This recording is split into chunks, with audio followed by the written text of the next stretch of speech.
am going to call us to order, Public Safety Building Committee meeting Monday, April 8th. I do expect Mr. Wood within about half an hour, and Ms. Cook, and then I think the others will not be here. Who volunteered to take the minutes? I'll do it. All right. So first action item is approval of meeting minutes from March 11th. Were there any comments? I noticed a few grammatical items that with the committee's indulgence, I'll just make those and submit them to the clerk. Some names were spelled wrong, etc. Just a few interchanged first names. Any other comments on those? So I will move that we accept the minutes with the minor grammatical edits. Is there a second? Second. Second by Mr. Goodney. Any further discussion? All those in favor? Any opposed? That carries unanimously 5-0. Next item, request from Ladiscama Road residents. Mr. Battles, I saw you walk in. So in your packets, I think Mr. Battles did a very good job of taking some pictures, outlining his request. As we all know, he is the newest neighbor to the Public Safety Building Complex. Did you want to say anything, or just answer questions, or? I mean, I can summarize the Sure. illustration if you want. Yeah. So there's probably a gap, maybe 20 feet, where the evergreens stop, and I think they were planted so that people wouldn't fall over the retaining wall. There's 3 neighbors that kind of in eye shot of that 20 feet. We were hoping that if there's additional budget, evergreens could be planted there, or shift some of them that are against the woods already, that don't really require shielding, to that spot in the image that I provided. So I guess we did some homework on it because you gave us ample notice.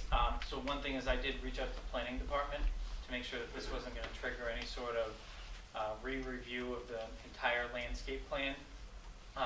Actually, that authority falls with the building commissioner, and she has ruled that this would be a minor field edit if we were to take any action on it. So it wouldn't require any sort of administrative hearing or anything like that in terms of the landscape plans. I also asked the Vertex team to, if we wanted to move forward with something like this, what would be the right timing? And obviously, I think anything we decide, we need to understand any appropriate cost, and whether this is something that we would ask CTA and the site contractor to do, or whether this would be something we do after. So Kevin, I don't know if you have any thoughts based on your walk of that area. Well, when we walked through that area, after we had that notification, there is a gap that goes right through to the neighbor's property. The tree lines and the new trees that are being installed above the retaining wall into that gap right there. We did speak over it today with Ellen about getting a cost from CTA to do those. According to CTA's schedule, they're supposed to be doing plantings in May, and we'll work with Ellen to make sure that those submittals come in. But yes, we could definitely get a price from him as an option A. It would cost him this much, he's already there, he'll have the machines, go ahead and do it. Or we could do it after the fact, because that area is still wide open for nothing to be set in that spot. So we could do it after the fact, or we could do it with CTA. The only thing you'd have to do if you did it after the fact is be cognizant of the new grass. You'd drive on it, you'd have to reseed, probably where the tire tracks go, because if those trees are all 8 to 10 feet, so it's not a small install, so there'll be a small machine that will dig those holes. So probably better to do it before the price isn't. Well, we could also take the grass out and get a credit. Because now you'd be planting these evergreens there, make out grass in that area anyway. Do that too. Okay. Is there any questions on the general? No question. No questions. Yeah, I think it's important for people to understand that when we were negotiating the whole purchase of the land and development, the Ladiscama Road residents were an integral part of that negotiation and retail. And they expressed the valid concerns that, one of the reasons they moved there and purchased their house was the view that they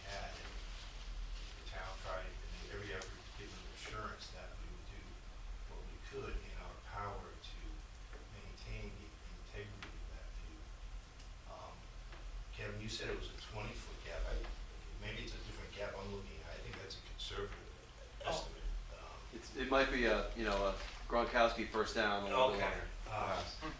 So, I think, we should do this.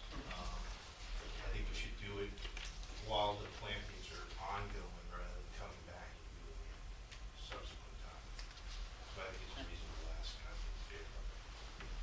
I second everything you said. Yeah. I think we'll just find, in my opinion, we find the right path forward, and make sure it's just a financially responsible solution. I agree. Okay, so, Kevin, I think general consensus, we're not gonna take any votes on it, but I think we'll wait till we get the change order in front of us, and then depending upon, what the landscape architect probably proposes, like, is this the right number of trees? The spacing, Ellen, I et believe, cetera. did that today, and she's got the Yeah. right number of trees Okay. to fill that gap. We used Okay. the same spacing, came up with 6. Okay, great. You said something. I mean, I think we definitely should do it. However, I don't know how familiar you are with the municipal building process, but when you do a change order, it seems to be Yeah, very, very expensive.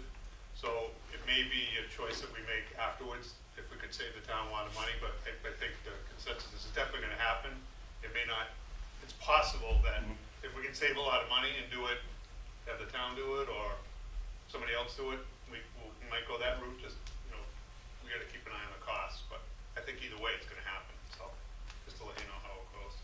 understood. Really appreciate the time and that you would put it on the agenda, right after that I sent it, so I really appreciate that. Thank you. listened To us, thank you. Anything else on this? Thank you. All right, moving to chairman's update. I have a bunch of updates, some are shorter than others. I just wanted to recognize Chief Morrow. He's been with us since the beginning of our committee, but also the prior study committee. I think this is your last meeting, Chief. Unless we have an interim meeting between now and, 2 weeks, 3 weeks? So I just wanted to thank you for everything that you have done to assist the process. I think as chair, I have personally seen the amount of hours that both you and Chief Paulus have had to take out of your days, which, and still run a department. So I just wanted to thank you on behalf of our committee for your dedication to the project, and I'm sure this isn't the last we're gonna see you, and we hope you're standing up there with us when we cut the ribbon to this building. Thank you.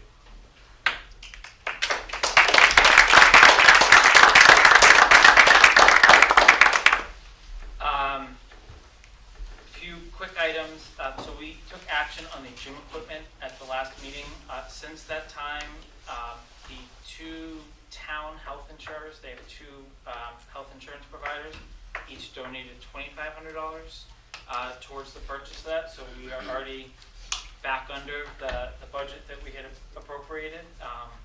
Obviously, if there are others that come forward, we'll think about the proper way to recognize that within the area in the building. But just figured I will, as I'm made aware from Mr. Purple or others, as donations come in unsolicited pretty much, I'll make everyone aware.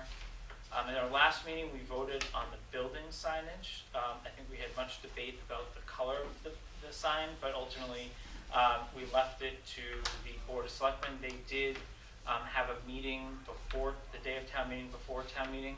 They've opted to go with a white background, not the green that you see on many of the other buildings. So we started the zoning process because there was a variance needed. Basically, if you remember the process, goes to the building commissioner. We expected it to get denied because of the size of the sign. It was denied. She's provided an application to Context, and it was submitted this morning. The building commissioner already checked kind of all the boxes that it's ready to go to planning and zoning. The discussion that Mark and I have been having over the last 72 hours or so is Context could represent us at some of those hearings. It's going to come at a cost. We think it's a pretty simple request. It's a sign you want visible. Certainly someone could raise questions about the color, et cetera, but we thought between chair of this committee, Mark, or the chair of the Board of Selectmen, that we could kind of shepherd this thing pretty quickly through the planning and zoning process. In discussing with the new building commissioner, Lori, she suggested that they do a joint meeting. I don't know if the two are going to be open to that, but cautiously optimistic, so there was email communication on that as late as 6-ish tonight, but I expect that that will come before those two boards within the next month, and hopefully we have a final process moving forward. And I think they're starting to get the official change order on what the cost would look like with the electrical, et cetera, if I'm understanding Bill's email correctly. Yes. Any questions on the signage? Golf course operations impact, there was a golf committee meeting, I think it was a week and a half ago now, and there was further discussion with the Board of Selectmen last week. I think we all know that there has been impact to golf operations both at the start of the season, but furthermore, because of the outrageous bids, so to say, that they've received to redo the coursework, there hasn't been a lot of progress on kind of this disrupted tee and hole. So there may be an interruption at the end of the season, even though our public safety officials will be in their building and will not be in a construction zone anymore. So just wanted to make the committee aware that that continues to take some of, probably a lot of Mark's time, but also some of our owner's project manager's time to kind of work through some of those details. I have cautioned that we obviously need to also continue to remain ultra focused on a much larger project, because as we get towards the end, I think we can even see kind of with the packet tonight, the level of what one small thing can do in terms of a change order, and what that means potentially to the project, and making sure we stay where we think we should be on the project. So, any questions on that? I just wanted to make the committee aware that I have fielded countless questions from the fire department over the past, I'll call it 30 to 45 days, with questions on the building, what's in it, what's not in it. Candidly, I've been surprised at some of the questions, but what I am planning to do is to offer an outreach to that group if they would like to sit down and just kind of walk through any of their remaining questions or concerns. We're obviously going to be going through a leadership change here very soon. I'm very confident that their new chief will be a very good leader for the department and continue what Chief Morrow is leaving behind. But I thought, instead of trying to continue the back and forth, I was just going to make this committee aware that I continue to field requests, but also was planning to kind of sit down with that group to make sure that they feel like they have an ear and a voice, and bring anything back forward to the committee that is concerning, or things that haven't been brought to us, or is at all of a concern coming out of that meeting. So I just figured I'd bring that forward, given the amount of correspondence that I've had to date on that. You're getting correspondence or phone calls from individual firemen? Firemen, people interested in the fire service with knowledge, just with a lot of questions that I'm surprised are coming up at this phase, given how much vetting and public meetings we've had on it. So I just I don't want to shut the door, just because we've talked about it, but I also want to make sure that, and I want people to know they have an ear, but at the same time I want to make sure I understand everything before bringing anything back, because I am very concerned, as you're going to probably see when we get into the change orders, just the amount of time that this month has taken on this project, with just some stuff is minutia, that really is not going to impact or hamper the operations of the departments, and then other stuff is very impactful, and I just want to make sure we're not grouping two together, and making sure we're taking each individual topic. So I figured I could try to consolidate the feedback, so that I think it's difficult in a public meeting setting to stand up and say, why is this, why is that, sort of thing, but bring the feedback back as one, consolidate, and say, here are the concerns I heard, what do you want to do as a committee? Obviously vetting with our consultants beforehand, so it's a streamlined conversation as opposed to a long winding road. I appreciate not getting into the details, but just so that are they substantive questions as to the issue design, I would say components to the building. components? Any? But just to be clear, they're coming from the public and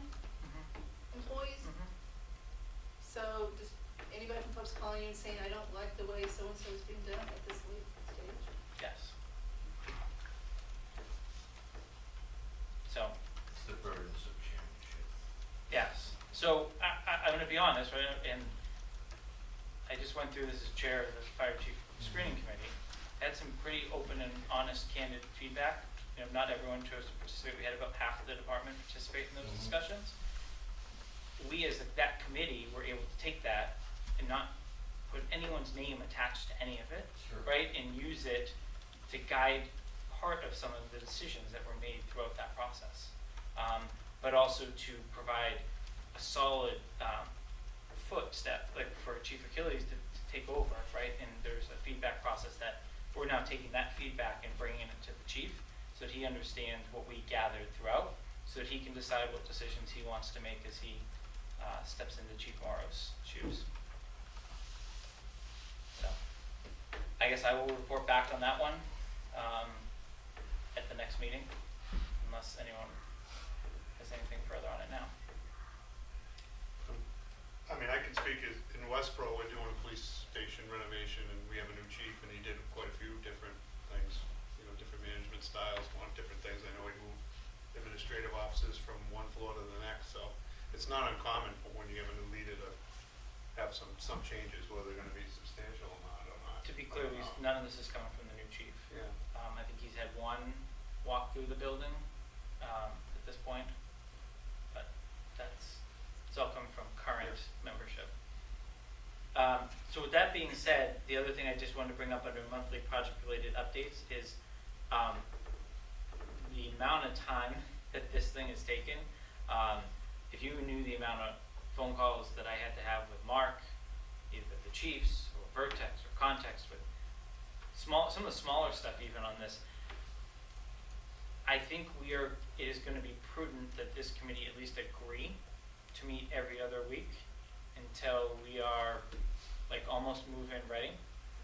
My goal of I'll call it the off meeting, would be that it's mainly to deal with change orders or major items that have come up, not to do major invoice reviews, payment requisitions. And I think everyone will be happy if we have to cancel a lot of them, because that would mean things are humming along. But there are items that, for example, I posted the meeting the day of town meeting, right? And in all the scramble, I wasn't given anything to present back to the committee, which is why we canceled it. But we posted it because we thought there were items. A lot of those items are forthcoming on the agenda. I just think when I look at the amount of work that comes like the week before, right? You all know, right, in your world, right? If you have a meeting, right, that's your deadline to be ready. So I think what I'm seeing, and this is not a knock at anyone in this room, but is all this stuff are coming to fruition the 5 days before the meeting, and pick your 4-letter word is ending up on my desk. And I think some of this stuff could have been streamlined before. So with the committee's indulgence, we can talk about scheduling is I would like to schedule a meeting every other week here on out. So we already have the second Mondays. We can choose to keep Monday. We can choose a morning, if there's a morning during the week that people tend to be in town. We can choose another night during the week to stagger it, but I'm looking for a touch point approximately every 14-ish days until I see a little bit of a change. So I don't know. Yeah, I mean, you mentioned the burden. Would it make sense perhaps to consider delegating to someone else the interface part of the inquiries? And then that person can report back to you so that you are not the frontline person having to deal with all of those issues, but as one subset of work, or is there another subset of work that you can semi-delegate and then the person can report back to you so that you don't have to field all the initial information requests? I'm pretty good at delegating out the information requests, at least I Okay. think I am. Yeah.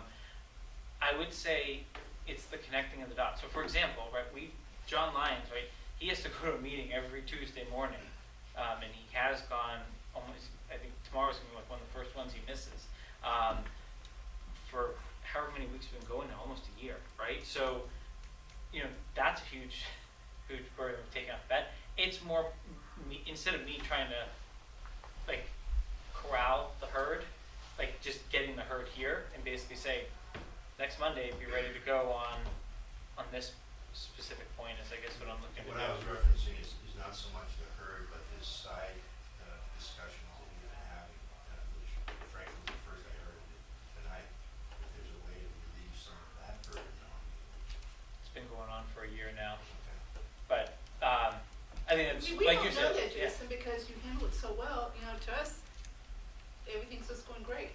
So I feel bad that this is going on with all you got going on yourself. So, but I guess what I would say is, the reason it's going on is because there's just a lot going, if you go down there, there's 70 people working down at that building every day, right? Like, you drove by that building last week, there was no bricks on the back. You drive by today, the brick's almost up except for the training tower. So, there's just a lot going on, right? And so, But could we have a liaison to the fire department to deal with these other issues that are occupying your time? Would that I help? think I'm hopeful that one meeting should knock it out, but if Okay. not, I would gladly take you up on that Okay. request. I already have a touch point with Chief Achilles to offload on the other committee, so it kind of makes sense to streamline some of that, but if it becomes more than that, I will gladly take someone up on that offer. So, in terms of a meeting schedule though, do you want to stick with Mondays? Would you like to try to find, my goal is these are like a 30-minute, hour-long meeting max on these off weeks. And what I'm getting from you is the purpose of that is to make sure that people have their information together and you get it in Right. one shot. Mhm. I'm with you 100%, whatever you need. So what, Mondays are fine for me. I prefer to stay on Monday because the advisory meets on Tuesdays. As long as it's not- no, well, it's a we can't. We can't, yeah. It's a holiday. I think it's one of those. Oh, It is. He's Yeah, sending a yeah, message to me. yeah, I saw that was from Jim, yeah. All right, so we'll try to go 2 Mondays from now, and I'll kind of send out the recurring. In a longer month, we would end up going 2 weeks in between, and then a meeting, depending on how the schedule falls. But talking about meetings every other Monday now, going forward. So I'll repurpose that schedule out, and then I will gladly cancel them if we don't need them. Any other questions on that? So monthly report, Vertex. So up on the board behind you, we have some photographs that were taken in the monthly report. This is just a view of the rooftop between both fire and police. This is actually over near the Sallyport area. Shows the roof membrane down, the brick going in, and now most of the windows in that area are also been installed. This is the dispatch room, which now when you go there is just about all completely enclosed. The shiny nice wood floor down the bottom, that's our floating floor, and that's where all the conduits and the wires will be coming underneath to feed all the consoles that we'll be having installed. Currently, the schedule for that is mid-June to have all that equipment installed. We had a meeting with all the parties participating and filling out that room, and we all agreed on a timeline of when everybody would get over to that site. This is between the Woodward School and the PD side of the public safety building. This is where the solar canopies will be going. You can see the footing They're not outlines. solar. Not so. Sorry. We wish they were solar. The canopies, John, you have to kick me, no, so, the canopies and, I apologize. But this is the area where the canopies will be going in, you can see where the footings are being marked out right now. Again, this is a conversation that's going on between CTA and Context to get some final dimensional locations, so that should be wrapped up shortly. This is the rear view of the apparatus. Like Jason said before, brick and masonry are all going on around this area at a very nice clip. So this was taken a few weeks ago, but right now the back side of the building is much different looking right now. Inside the holding cell area, you can see the masonry. This is the same area that you guys all participated in a walkthrough a couple of weeks ago. This is again much further along than this photo indicates right now. The cells are in, the Sally porch is completely closed in. The outlets and all the where the reading cards are all going to be going are all in as well. This is the drive area where the units can come in. Garage doors are installed on the PD side. This is a view back from the clubhouse driveway going to the golf, looking back at the police station In the middle is the Sally Port area where the masonry is all going up by the contractor. Unfortunately today, due to the rain, they were not there today. Hopefully that'll change. Materials for the site, for trench work, as well as Apparatus Bay, all in preparation for the concrete pour, which was supposed to take place tomorrow, which will now happen on Thursday. And this is all work for the rear of the building. And that's the front of the building right now. Looking with the comics box and all the brick and window work that's been done. Again, this area is also under constant change. Where you can see on the left side of the picture, they have the enclosure that is now all down. The windows are installed, the brickwork has not been completed on that side. The roof work has not been completed to date. We're trying to get Greenwood to come back, but his response has been so far that he's waiting to do it all in one shot and get it out in 2 days instead of piecemealing it, which for us, we wanted to finish it now. But that's what he's doing with CTA. Inside the Apparatus Bay, much different picture today. We have all the rebar and the vapor barrier all down. You can see the drainage structures are in this picture as well. But now this will be poured on Thursday to have the Apparatus Bay floor done. Inside again, the holding cell area, the masonry, I'm sorry, you're right, this is a turnout gear location, all mason area all done, HVAC work all complete, corridor with sheetrock. Now this is basically a reflection of all the floors in both buildings right now. Sheetrock is going at a very quick clip. They've actually started to paint, tape and spackle in certain floor areas, so it's all starting to come together right now in those upper floors. This is the blue accent wall for Chief Paulus and his police chief's office. The accent wall inside the training room, the weight room, with the fire department red.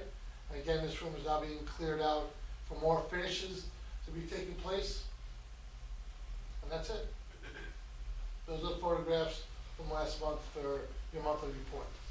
Does anyone have any questions on status or any other update? Yes, sir. On page 4 of your report, you mentioned the meeting in which a request for 4 additional working days was made. Yes. And is that, do you expect any further meetings where additional time would be requested, or is that pretty much the outside time limit that you should be comfortable with? No, right now, currently, to be completely transparent, when change orders do come up and PCOs are coming up, we are discussing whenever CTA has put down additional time. Yeah. And that's a conversation between Context, Vertex, and CTA as well as the town. There's nothing that we want to surprise you at. So we had a meeting to go over those 4 days. We continue to have discussions with those 4 days. I've had phone calls with the principal of CTA to discuss 2 days of the 4, and those conversations are also had with Jeff and Ellen to bring that all to the forefront for the committee to understand where we're going. And were those 4 additional days as a result of earlier approved change orders or expected additional work that needs to be done? I believe these 2 items were for electrical revisions, and those were discussed previously. Right. Work has been done, so now we're in discussion of trying to get rid of 2 of those 4 days with the contractor, and that's where we stand with that right now. Okay, 2 for electrical, 2 for. Right, 2 for the grease trap. grease trap. Yeah. The electrical work was 4. They worked it out with Okay, so- CTA to get it down to 2, which was great.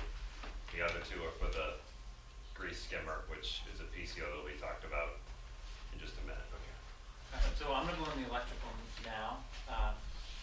Mark, you can chime in on this one. So the electrical was less than, it was a less than $10,000 change order that was presented to us within the last approximately 2 months. It was actually presented to us as a credit of $9,000. So Mark and I happily signed off on it. It actually was misworded, and it was a $9,000 change order.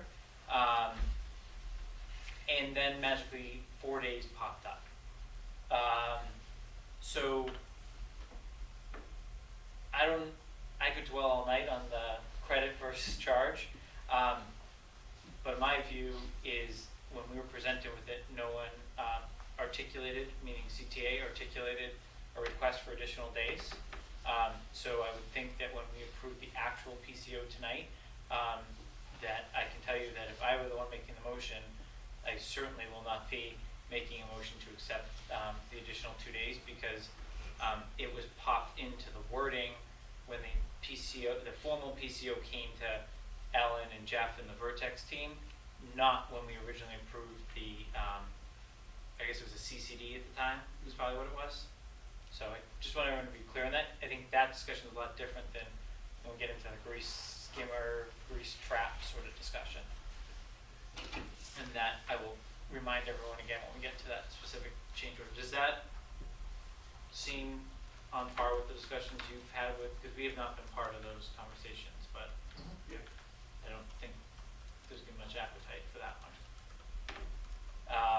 All right, so any other questions on progress before we go to the change orders?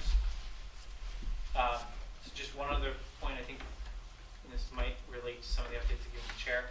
We are going to pick a day for the public safety departments to take a tour of the building. It's going to be a one sort of shot deal.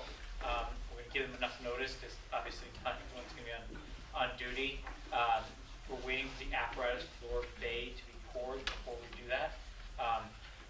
Depending on numbers, et cetera, we may try to open it up to the committee, board of selectmen, but as you all know from when we went through the building, you need sort of a guide, right, just for safety and understanding where we're going. So just to make everyone aware of what may happen in the next couple of weeks, that's another thing that's on the agenda, as opposed to trying to schedule individual groups, because one of the other items that I fielded calls on with Vertex is just the amount of the workload on Bill, our clerk of works, like what he's dealing with on a day-to-day basis, right?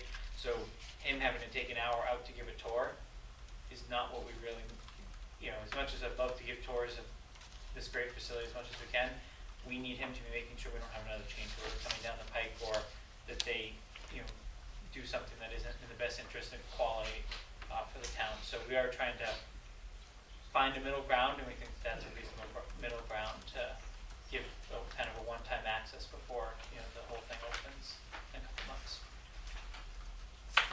With that, let's go to change orders. I'm going to keep the grease skimmer trap completely separate because of all the additional detail I put into the packet. And I think we can probably move fairly quickly through some of these other ones. So PCO 11, which is clubhouse ceiling. This is actually, we already did a CCD for this last summer. This is in our budget despite the word clubhouse because it had to do with the actual move. It's how it was categorized, so I don't know if anyone has any questions on this one. PCO 13, clubhouse electrical demolition, again in our budget. Same thing, CCD last summer related to the move. Hearing none. PCO 67, dimple door frame. Any questions on that? Given the size of some of these, I'm not going to require read through by Jeff of each one. PCO 71 R1 electrical revision second floor.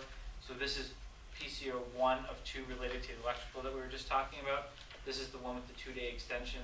Does anyone have any questions on the actual, anything other than the 2-day extension? Does anyone have a view? Does anyone think that 2 days is a reasonable request? Well, I don't know what the owner walkthrough resulted in, because this is based upon the owner walkthrough that resulted in PCO, correct? Yeah, so I don't know what the scope is, Jason. do you, I don't know if I need to know. Do you know what I'm saying? yeah, I don't think it know was whether primarily the chiefs and IT. Yeah. It was so long ago that you guys probably don't even remember which plugs were moved where. It's like when you build the house, Yeah, so to say, right? Like you see the plug in that corner, and you're like, I really wished it was on this corner, sort of thing. I think that's my understanding of what primarily it went to, and there was just a bunch of items like that, and there was a credit for data cabling leaking out of the fitness center. Because I think anyone that remembers, there was a data jack about every 2 feet on that back wall. That's my understanding of the scope. I think Chiefs, it I was don't know. mostly related to the IT, locations of the IT boxes is in relation to the furniture, mostly on the police side.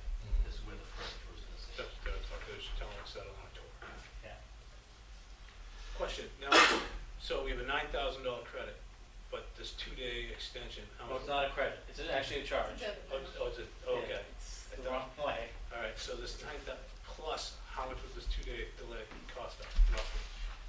So as of right now, we haven't got any claim from CTA for those dates. Right. So as of right now, where the judge is through July 10th, there was an acknowledgement from CTA, we're not seeking any additional general conditions.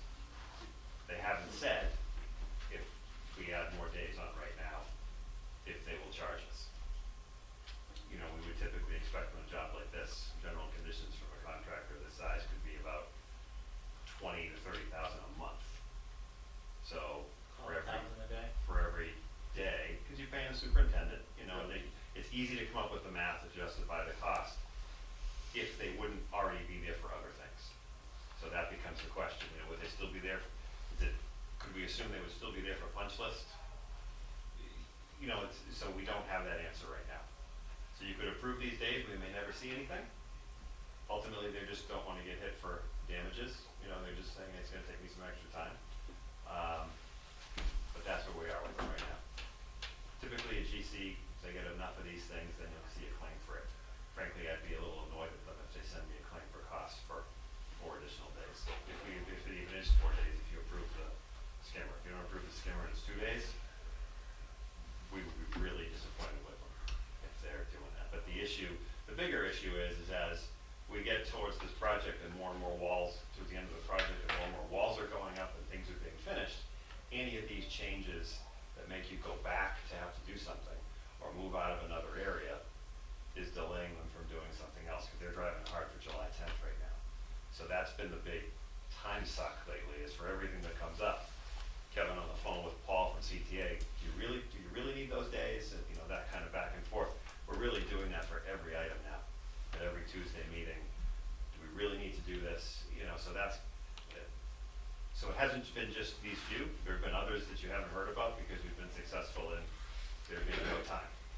But this is the first time we've actually come to the point where guys are putting time on it. So that's why we are where we are. So John, how do we make sure that,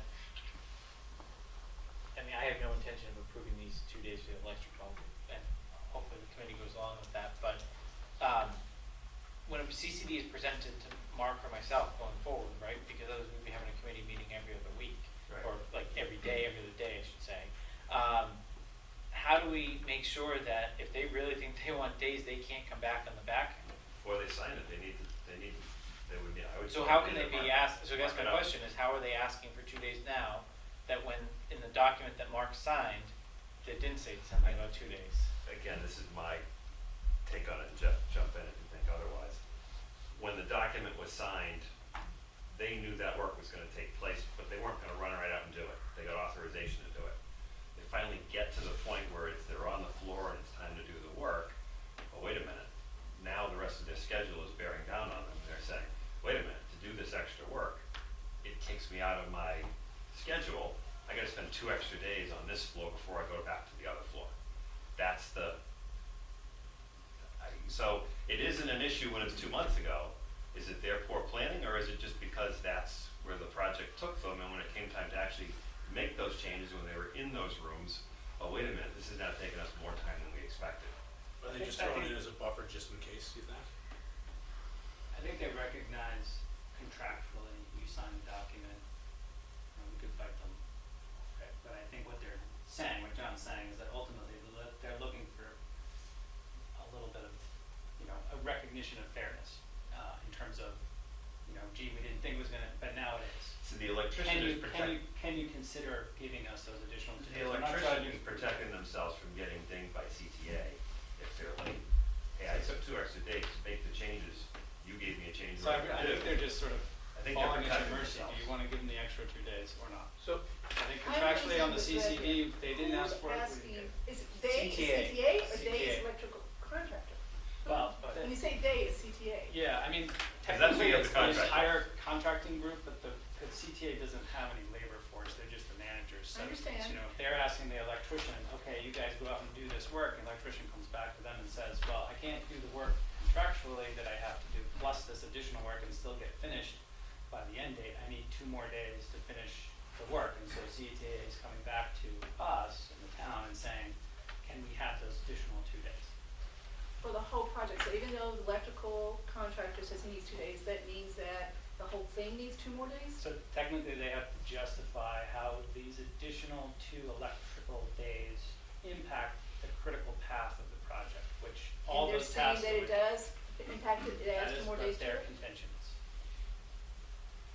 But there's a flaw in your process, because if I had been presented with a 2-day extension 2 months ago when we agreed to do this work, and I don't wanna speak for Mark, but I imagine it would've been the same, there's no way I would have authorized signing the CCD. Well, that's. I would've gone back to the two chiefs and said, do we really need this? And I've already had a discussion with them, and we know where we would have ended up, and nothing would never have been signed. That's why I said at the beginning, they're really just essentially recognizing they don't have a sort of a leg to stand on and asking you for consideration.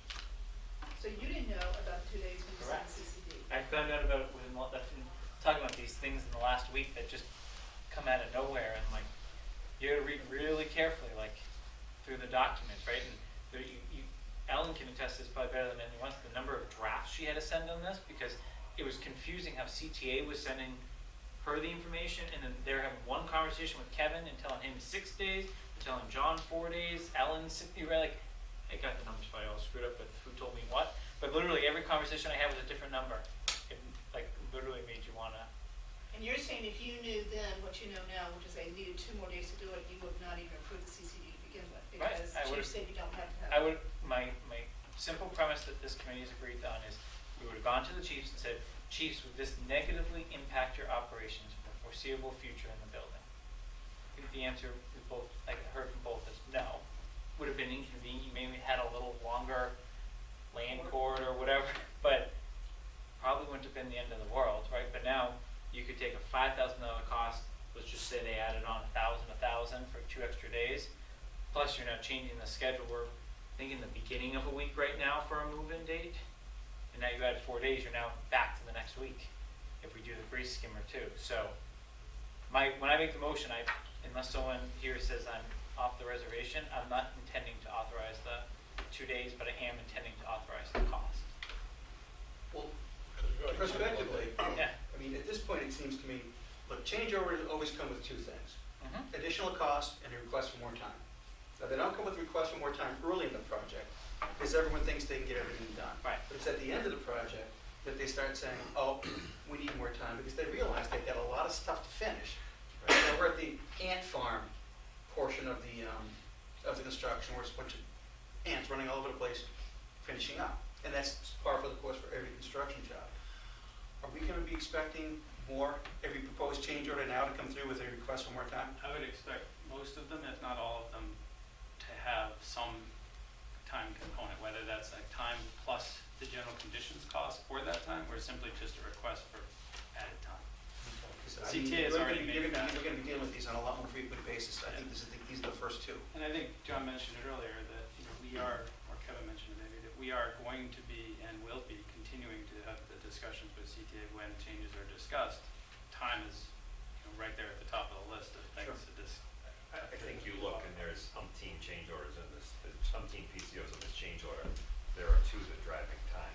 So I don't want you to have the impression that they've been pretty fair and understanding to date. And it says they're getting squeezed, they're starting to push back a little. And I that's, understand. and I expect it, I totally expect it. It's just, It's the time of the project where this. yeah, so to Jason's question about Becomes an issue. CCDs, if there's anything that we need to do, like after a Tuesday meeting, before we see you again for the next meeting in 2 weeks, now that CCD, if you're thinking of time, you better tell us, because we're not signing the CCD, unless you've indicated 0 days Right. on it, and I think that needs to be a part of the Why don't you discussion. just make them on everyone going forward, say. Oh, make no, that's what I'm saying. Either they just want, but didn't they want more time anyway, a month ago? Yes. So They did. isn't this a way to get them some more time, even, they're gonna blame it on us with the change orders, Yes. but aren't they gonna be happy if they get some more time? Yes, but why should we give it to I didn't say we should. them? Yeah. If just wants to know what's gonna make them happy. Right, Yes. that's my goal.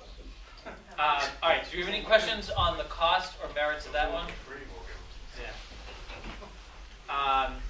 Yeah, that one comes up in a couple of these. Septic tank core size, any questions on that? It's PCO 81. I'm gonna skip 82R1 grease skimmer, PCO 84 drain line extension, PCO 85R1 relieving angle at stair tower. What is that? What's that?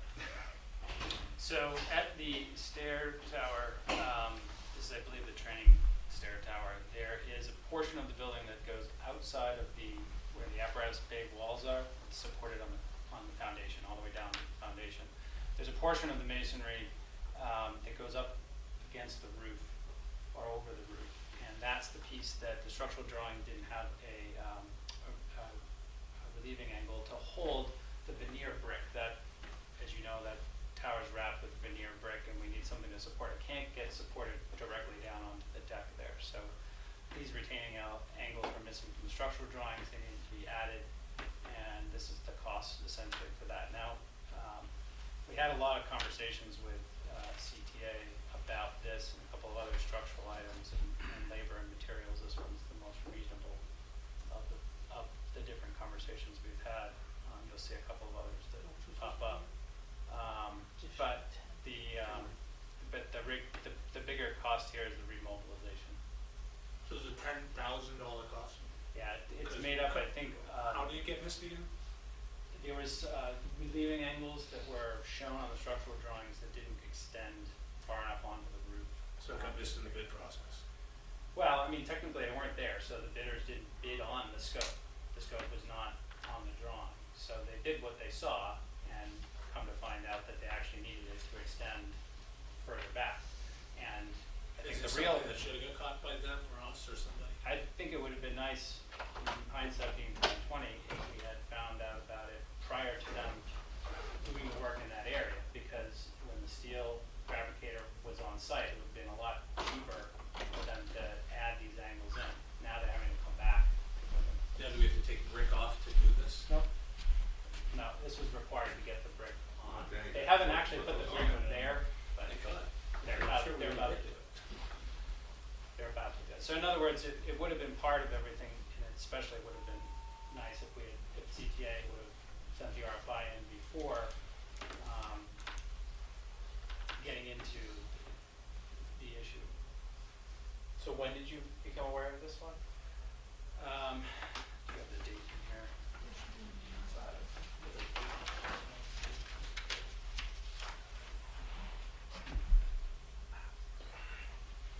February. So what, then how long does it take us to apply the RFI, roughly? I don't have the information. I know that this one and some of the others were discussed on a weekly basis as to what was needed. And I know that this particular one didn't take long to resolve the answer to the RFI. The longer part of it, and why we're sitting here in April discussing something that came up in February, is it took a while to get to a point where we could recommend the cost. Trying to figure out why they are charging as much as they were. Was there a different, better way, cheaper way to do it that would give us what we needed to do? In fact, And was there a bigger, better, cheaper way to do it, or is this just? the engineer found a slightly different way to attach it that was going to be beneficial for installation. It didn't reduce the cost much, but gave them more flexibility in how they could install it. Now, if they install this, is it gonna be a quality piece, or is this gonna be a value engineered piece like No. another building we have in Zeppelin? No, there is no deviation from the same quality we expect. Any other questions on that one? Yeah. PCO 91R1 steel kicker. PCO 92 water line revision. PCO 94 kitchen hood controls. Okay, this is minor. When would you ever buy a hood that doesn't have controls on it to begin with? This is more of a commercial style thing, so it's not just push buttons, it's an actual control module that sits on the wall. It's like a restaurant looking piece of equipment. Okay, so why didn't we buy that when? We had the controls. What we changed was the mounting condition, so instead of having it be surface mounted, we bought the extra flange so it can be recessed for its particular location that we wanted to put it in. Alright.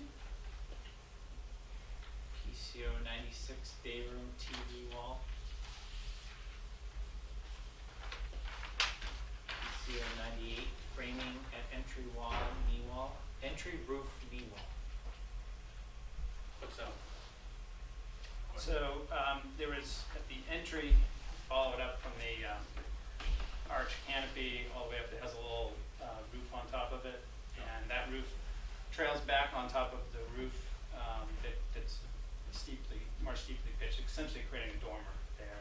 And those knee walls, because of the way the elevations were drawn on the building, were never actually shown in elevation.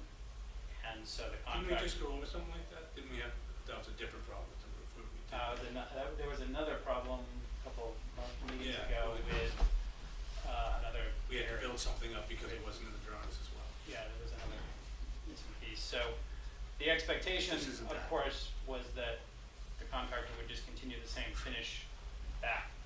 There was only small triangular pieces that needed to be built on either side. There was a little bit of extra framing and some insulation that was required to complete the work, but the drawings didn't specifically indicate what needed to be there. So that there was a loophole essentially. Okay. How much was that? PCO 99 interior window sealant. John? Yeah, can someone explain this sentence? It was our understanding that the window subcontractor was planning to give us the work without extra cost. Well, that turned out not to be the case, blah, blah, blah.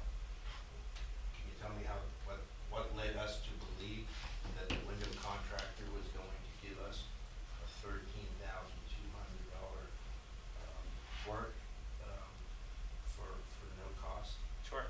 We had a pre-construction meeting with all of the, what we call the envelope trades, everything that was working on the exterior of the building, with the town's commissioning consultant that was working on the envelope testing and commissioning.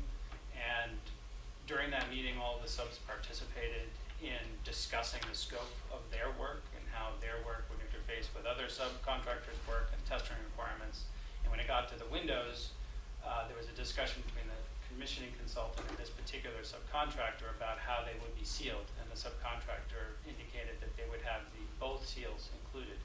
They said, this is how we always install our windows. And that was documented, and then up until very recently, when that subcontractor then said, no, we're only going to install one level of sealant, not the two that we initially told you, because we're not going to do it. We know it's not on the drawings, nobody says we have to do it. So. But they said they wouldn't, it's right. Yeah, right. That's why we said, that's a little bit of a bait and switch.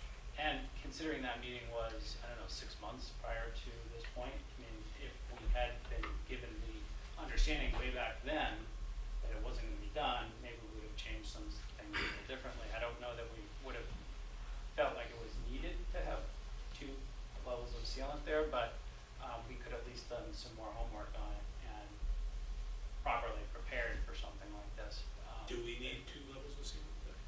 It's our opinion that the design would work fine as designed originally with the one. It was the building commissioning consultant that the town hired, and then in this particular subcontractor that felt like 2 is best practice. And it's done, right? Has it been done? The windows have been installed with. Has the double seal upgrade been done? No. It looks like it says here directed by owner 2. I believe that they have installed Only the some of them windows haven't done. with two beads of sealant. What I don't understand, again, maybe I misheard you, is that the subcontractor indicated that they always install these windows with double seals. Right. Why did they just put single seals in and then come back to us and say, you owe us more for double seals? I think there's 2 things happening. One, I'm pretty sure that was a foreman that was out at the meeting, and probably his boss said, we don't own it in our scope, and I don't want to have to pay for it. And the second thing is, there's nothing in the scope drawings or specifications that indicate they have to put in 2 sealants, 2 beads of sealant at the windows. And why did we agree to go with the double seal that the architect indicates that perhaps it was not a necessary install feature? I would expect at the time, more than likely, we were discussing the timeliness of getting this work done, and there wasn't, it was just last minute essentially that we're thrown into this position, but there wasn't a lot of time to sort of have a bigger discussion about what did we really want to do. And they were about to test them, and there was a decision made, you gotta go forward, just put the 2 beads of seal in it. Okay, so that decision's been made. Well, hang on, let's he's the one that directed the work, so let's let him understand what he heard and why he made that decision. Right, so the commissioning agent, as Jeff said, the commissioning agent did come back and make the recommendation, on the two beads. And again, it was a timing issue.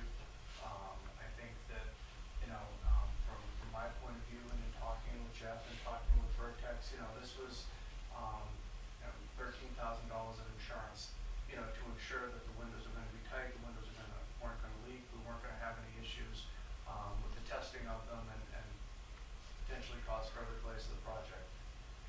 And so I had spoken with Jason about this and Jason had concurred, that, we need to move forward. So- What's your limit on CCD amounts? I thought it was 10. It's obviously not. No, between the two of us, it is 10. It's 10. It is. And this is 13? Correct. So if your limit's 10 and you approve 13, how can you do that? We didn't approve 13, we approved a portion of the amount of the work to be done to allow the contractor to move forward. Because If there's the only a few committee done approved so the far. scope. Right. So if the committee basically said we don't wanna do it, Oh. you're gonna have a few windows that don't have, you have some with single seal and some with double seal. Yeah, But not it all says here you windows. signed CCDs, so that's not true? Yeah, but CCD can only go up to 10. Okay. But then they bring it back to you as a formal PCO once they have final numbers, if it's greater than 10. So like, for example, those golf things that we authorized last summer, they just brought those back. I don't know what the delay was, but they just brought those back now. I'm not done reading the answer. So the CCD for the window sealant is less than 10? We did up to 10. They only approved, they did a portion. So they've done 2 windows, and those windows are being tested by the commissioning agent next week. So they approved it so that the sealant can be put in and cure, so that when the commissioning agent comes back out to test, it's got the 2 layers of sealant. So they're gonna put a spray rack on the window and blow water at it at hurricane force speeds, basically, and make sure that it doesn't leak. We needed to get that done on a couple of types of windows. But that's with the 2 coats. That's with the 2, But but, they're not gonna test it with 1 to see if it also does it. no, that's right, because he made the recommendation, because the discussion was had to go ahead and do it. So of the You $13,000. could though. Right, if You someone could. was against it, right, they You could. certainly, And they might leak. So this is a But per you- window expense, and you. Basically, yeah, so if you asked him right now what he did, he's probably spent $800 of that $13,000. But they're not gonna prove that 1 what works or not works, they're just gonna prove that 2 works. If they leak, we go back to the installer, because they didn't install them right. So they're gonna lose if that happens. If they they leak. just leak, yeah, if they leak in a nor'easter, But so when they come to do the test and it leaks in the 2 layers, what do? they gotta fix it. They So gotta it fix doesn't- it. Either way, they gotta fix it. They own fixing it regardless if it's 2 or Right, 1. exactly. It's, if it fails, like to John's point, if it fails in a way that we feel like was sort of above and beyond the test, and there was only 1 bead of sealant, then the question comes back to the owner, do you want the second bead of Windows sealant? Windows to either have an leak extra because layer of of protection? workmanship of the install or workmanship of the manufactured unit. We've seen windows leak before that never leak on the edges where the caulking is. It leaks right in the corner of the metal and glass or something like that. So you're Which this is testing. not gonna solve. Correct. No, if that's an issue, that's a That- faulty window, that's- replace the window. That's I mean, not a change order, that's a warranty, that's a workmanship Right. issue. They owe us, windows that can pass the test, and if they fail the test, they own paying for the next test, which will Proves be that it the works. same window plus additional windows. So every time they fail a test, it goes up and up in terms of multiples that they now have to test to prove that they've actually done successful installation. So if these 2 pass the test, they're done. Yeah, I mean, it's a little bit more nuanced than that, but yes, essentially. I'm assuming most of the buildings you're doing nowadays are like, if you let me know what percentage are already being double sealed, all of them, like 100% of the buildings that you guys are working on? No, he's saying he was happy with 1. 50%? No. he specifically John, put he a seems single. happy with 1. Yeah, we would typically detail it with 1 for these type of Can windows. we test one of the single sealed windows to see if it leaks on the same day? If it doesn't leak, then why go with the double seal? We don't have any of that single seal, I'm assuming, right now? No, we do. So, I mean, The- we have the- 2 days of testing. I would, I mean, we. I'd have to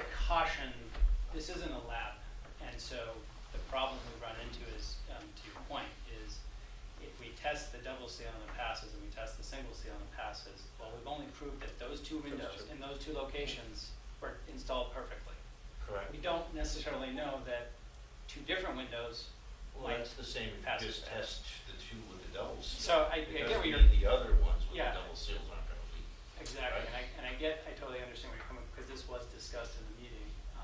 The bigger question is, you know, philosophically, does the town want two or one level of So seal based on your each past window? experience where you've recommended one, have you ever regretted the decision? I can't remember a window that's failed for, when it's been properly installed and properly sealed, I don't remember a window that's had failures. But that's not to say it can't happen. But I And the don't commissioning remember- agent has no incentive to recommend two versus one, right? No, but I will say that David typically recommends pretty robust, you know, designs. And so in prior recommendations that he's given you about roofing and other things on this project, he's recommended the one, his recommendation typically go beyond what we would normally specify in some of our buildings. And is failure a leak, or is failure also, you know, air coming through there, you get, getting transference of cold air, and you're gonna, you know, cause more heat escape and that We have kind of both water and air penetration tests, so you can fail on either or both. thing.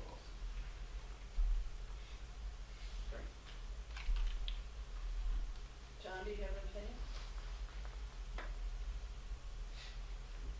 If it were my money, for the price of the building, I'd do it. It's not my money. It's just, it's a belt and Not though, it's a belt and suspenders, is the way I look at it.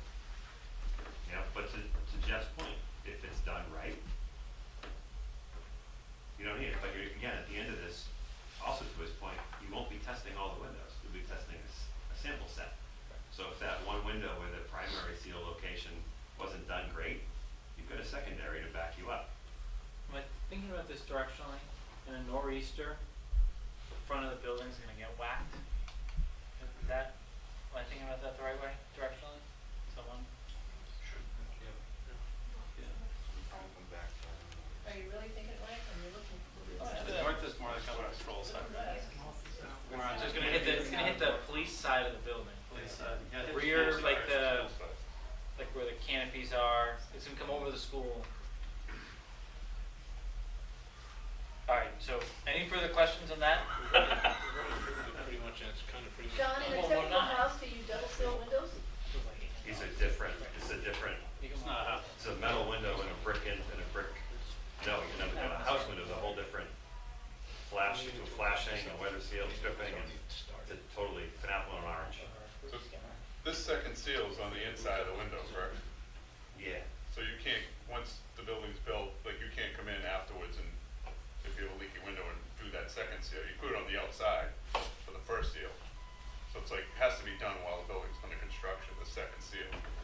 I think it's, Yeah.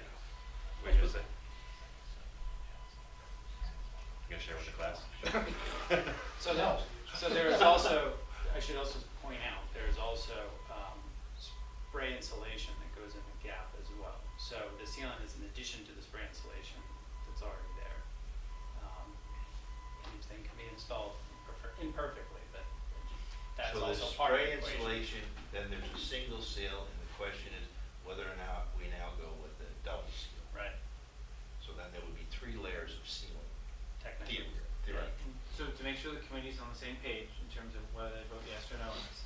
They vote yes, they're gonna get double seal, that's how they're gonna be tested, everything. They vote against it, we're still out about $800 to $1,000 roughly. My number, not, you're That's your right, number now. you're out. You threw it out. And you'll have to then test single sealed windows, not the double sealed, and we'll just leave the double sealed ones alone, so to say. Is that what would happen? Yeah. And there's a chance you come back and say, you should probably have done the double seal, or you could say, No, it was listen, workmanship and. This is where you rely on the designer's experience, and if they're saying, no, we're good with one, then if it leaks, they gotta fix it so it's good with one. But you may not see the leak for years, and it might have mold in there or something like that too, correct? Who's gotta fix it if it's got one? Contractor. If we go and Within a test year, it, though, we right? no,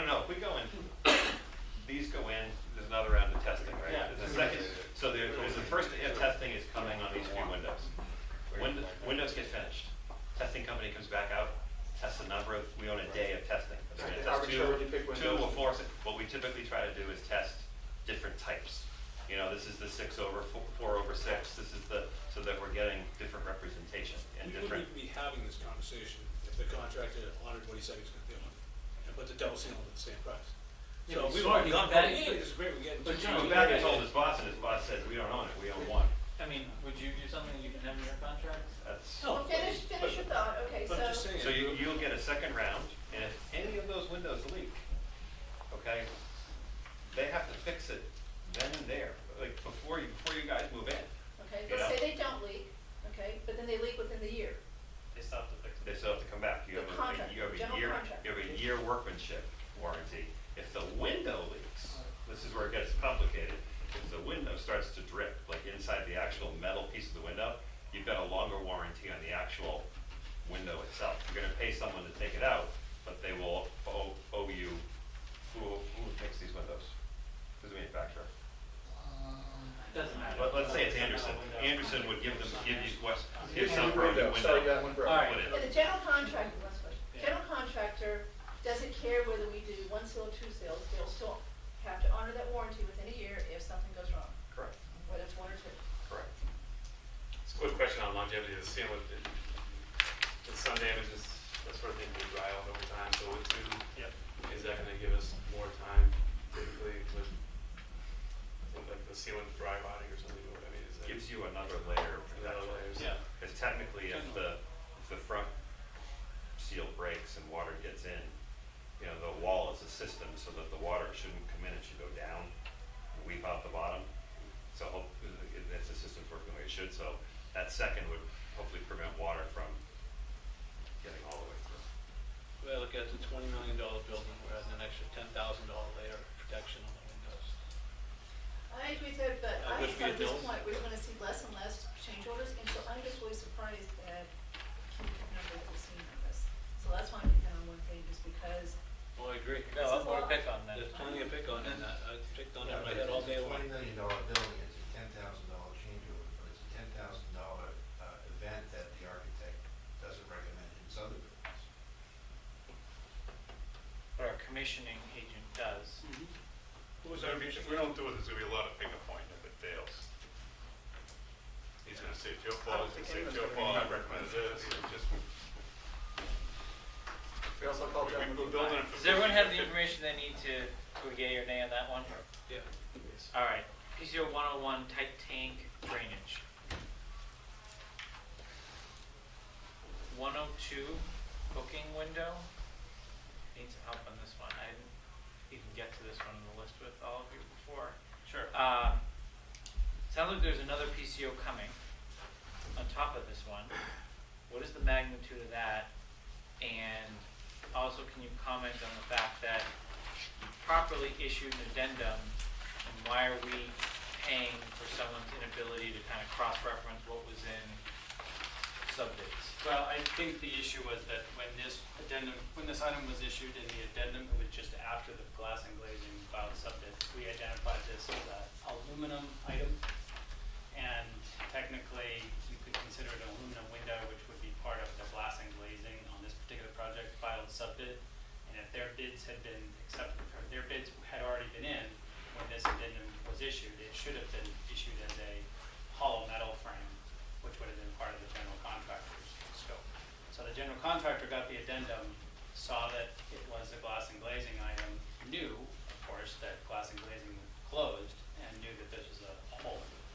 And no RFIs came up during the rest of the bidding process, and so it went to final price, and then obviously, we've been negotiating this for months on this particular item, and one of the others you mentioned, Jason, and ultimately did change the product from an aluminum product to a hollow metal product to try to get the best all-around solution for the location, and this is ultimately the final cost. So had we actually put it in the addendum in glass and glazing, prior to glass and glazing's bid, this wouldn't have come up. If we had made it a hollow metal frame, it wouldn't have come up because CTA was only that frame. Neither of those scenarios happened, so essentially it wasn't in the scope of the project, even though we had So indicated why was it that we aluminum had- to begin with? frequently will do these as aluminum, frames. So was it- But it can be either The or. chief asked for No, this change? it can be either or. Now, I will say that the screen of the booking desk definitely was something the department wanted to have.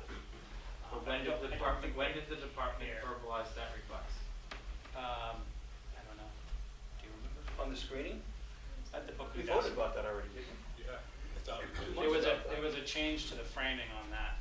This was two separate items, for this particular one change order. It was a change on the glass, I think. But I don't remember when we discussed putting it into the project. I just don't, on the top of my head. I think it may have been, I don't know. I don't even want to comment, because I just don't know. So, if we didn't do this, are we giving the chief a suboptimal product? I'm trying to figure out which, So right now, we do not have this screen in the project. If we did not approve this, we wouldn't have a screen at the booking desk, which there are that's many. standard in a police station? Well, there's many different types of ways that people do booking. Many of these days, people seem to be, police departments seem to be going in the realm of everybody having glass or some sort of protective shield up. But, 10 years ago, a lot of the booking desks we did didn't have any protection. It has more to do with what the department, how they would like to conduct their booking, what they feel like their safety of their officers need to be. We're talking about the hole that I requested so we can. No, this is the screen itself at the booking desk, the glass separating screen between the detainee and the person doing the booking. Yeah, as far as I know, that was standard in the project. I'm just confused as to why this is a change order. Yeah, thank you. I'm not hearing that the chief asked for something different. I don't understand why there was an addendum to the there's a late addendum issued in the first place, and then those bids were a year ago now, and we're now in April of 2019. I'm scared as you know what about the fact that it references an additional PCO that's coming related to this matter. So I'm trying to understand, if we rejected it, are we jeopardizing the chief's operations? It sounds like we are, because you're saying it's standard chief, right? That's, from the beginning, yeah, I wanted a safety barrier between the person doing the booking and the prisoner. That So- makes a lot of sense to me. The other part, I think the frame or how it goes in, that's beyond me, that's how they construct it and put it in. I think the only thing I could say is that the possibility exists that it was on the drawing but wasn't properly noted, and we added in noting or whatever was necessary in the addendum to identify it. In other words, it's part of the project, part of the design, but may not have had notes on it or something like that. And so we tried to correct that in the addendum, and it just maybe didn't get done in time for that particular item, assuming that we thought it was part of the general contractor's scope, not the sub-bidders. Okay. But What is the suffice to value say, of this mystery second change order then? do you know, Leslie, what do you think? Mostly, You know, what's the cost 15,000. currently? An additional, did you say 15,000? There's, It's not just this it's- area, it's mostly. multiple different areas for glass and glazing. Like, this is the problem. Is it different from top of it?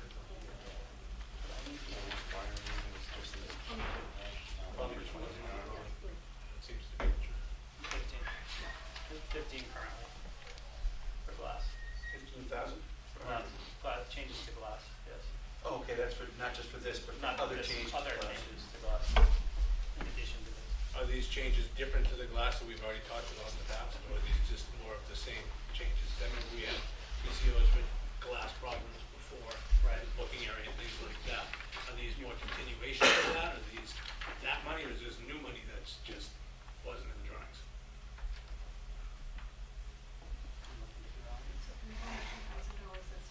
There's only $2,000 that is for this area. Particular piece of glass. Yes.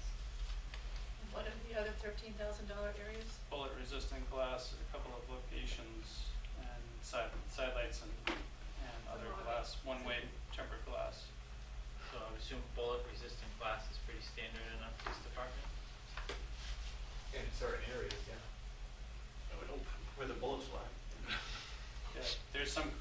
some credits in here and ads. It's not been completely resolved yet. I mean, this is embarrassing. I'm just making sure I'm. But if we don't approve this, You don't own it. If you don't approve it, you don't Do have we it. have an? we don't own it and we're leaving his You don't have it, officers and you in won't have one. jeopardy of whatever You won't, interaction between, we're not creating Won't have it. what he expected he would have for a Correct. standard police station. that's what it is, yeah, exactly. You won't have this item. If you don't. Ever been a police station built without this window? Yes. Many. So- But that's, it's okay. I mean, We're police talking stations about are the different. booking window? At the booking desk. This week. Yeah. I mean, it's okay to have it, it's okay to not have it. Well, I'm not gonna Depends tell on the what chief how to police- run his I department. was under the assumption that that's how we designed it. So why it's not there and it's coming up with a change, I don't know. So it's not really a change, we never bought it. Never bought it. It's- So is this gonna be That's a open new purchase, before? we never paid for it. No, I paying think the premium confusion now. is, Yeah, it well, was yeah, I part know, of the but design, and the in chief's reality, absolutely right. it's I not like believe it's a that was change. the way it was intended to be, is there was gonna be a glass screen there. I think more than likely what happened is that there wasn't enough identifying marks on it to say to the bidder, this is what this thing is, line work that's shown on the drawings. This is a piece of glass of this type, this is this type of frame, and all the other components that they would need to bid on it. So essentially, the bids that you received didn't include that piece of scope, even though it was still in the design and physically shown on the drawings, it wasn't actually included in their pricing. So once we then identified it for them in the change order process and negotiated the change order back and forth, this is now the actual cost of the item. Or at least, So what's the other $13,000 of glazing? so those are lots of other areas. I'm not prepared to speak directly about all the different items, but there's probably, I don't know, it looked like 9 or 10 different other areas where glass types had to change. So those would be part of a future That proposed was change part of order? another change order. and Of I- about This one 15,000. is. Yes, we're talking about another 15,000 change. Are they all on the police side? Yeah, I think it's one-way glass, bulletproof glass, so, lobby areas and this slider in this area. I mean, you even have bulletproof glass over there, right? No. You don't have any So bulletproof the glass lobby, on? that lobby In the piece lobby must be window? like this thick. Okay, I'm just saying. Well, I don't know, we should use that as our standard. I'm just saying, if that building has it, Yeah, but if you had it then, really. all right. I mean, there's all kinds of conceptual things. If we didn't have that glass at the booking window, yeah, you could do without it, but you'd be talking about redesigning for the counter height, so where the officer is, where the suspect is, if that provides you protection. So you'd be going down, it's too late to redesign the whole thing. Yes. These other areas that they're talking about, I can sit down one by one, but this is the first. So that I- do you think this is the right way to design a police station, chief, right? To have this setup? Certainly, well, at the dispatch window in the booking area, that's standard stuff. So these other areas that they're talking about, I mean, we can sit down and discuss. All right, so for those, before we But for bring those this, right now, but I think we're gonna stick to the booking window for now. So just ask you, regroup with the chief to make sure he's in agreement with every other glass and glazing thing that's coming forward. Sure. But any other questions on 102, which is the booking window for now? I think we've heard the chief, he needs it. All right, 103, electrical revisions, this is number 2 of the electrical thing. No time with this one, it's about $2,000. Any questions on that one? 106, we have hit the end before we get to the grease skimmer. Room 210 windows, another window one. is this the one that we're not gonna have a window now? No, this is, well, it is smaller, yeah. So they are taking out the windows here. Where is this? Detectives. We're Second taking floor. out the window? Which, There's a window that's shown and it's gonna be taken out and infilled with masonry instead? correct. Why's it being taken out? I believe it has something to do with the construction and they can The only roof. fit a certain size window in. Right, the roof was built taller than we indicated on the drawings. Okay. It was not picked up on until the contractor got to the flashing stage and trying to install the flashing and realized that two things didn't come together and meet correctly. And the only solution at that point, because the framing's all, everything's done, the only solution, the easiest solution was to take out the window rather than spend even more money to move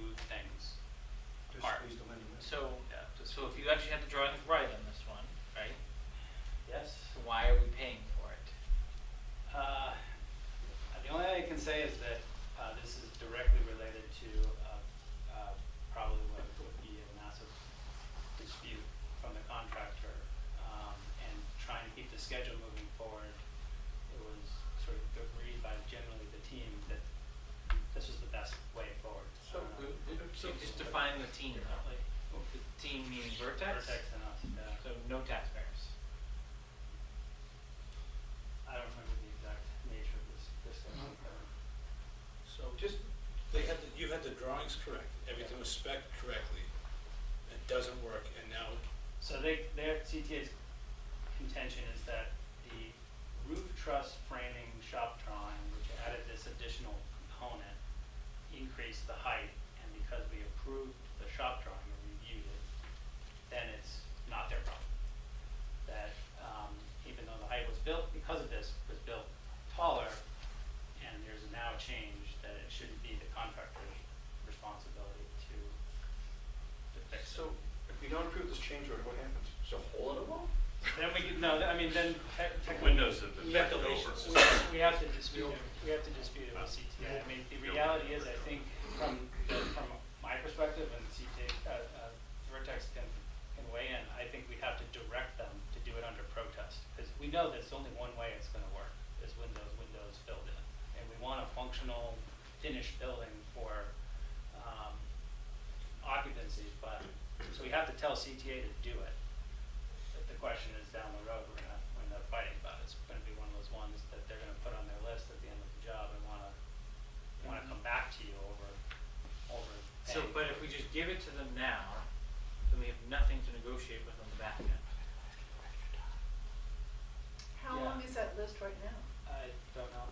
I don't know if there's anything I really don't on think it. there's anything really on it right now. All right, so why don't we start with that? Let this be the first. I mean, Jeff says right here that he thinks that they should have anticipated this. I mean, at a minimum, we could have heard during the shop drawing process that we've changed the roof height. Will you allow us to move these windows? You know, as CTA does go through coordinating, and even after that point, while they were doing the wall framing, you know, because obviously there's a lag in which things are actually being installed, and they got the roof trusses in place, they could have noticed, hey, you know, the roof is a little bit too high. CTA is gonna eat the cost to modify the wall framing to shift those windows over. I mean, I'm trying to say a lot of things could have happened if there was a lot of options and opportunities for them to recognize the issue. It's a little unfair, you know, at this point, to ask the owner to pay for it. But we're bringing it to you mainly out of respect, trying to keep the schedule and trying to get out of a major knockdown fight over it. But, I mean, it's up to you guys. If we wanna have the fight, we can have the fight. 3671.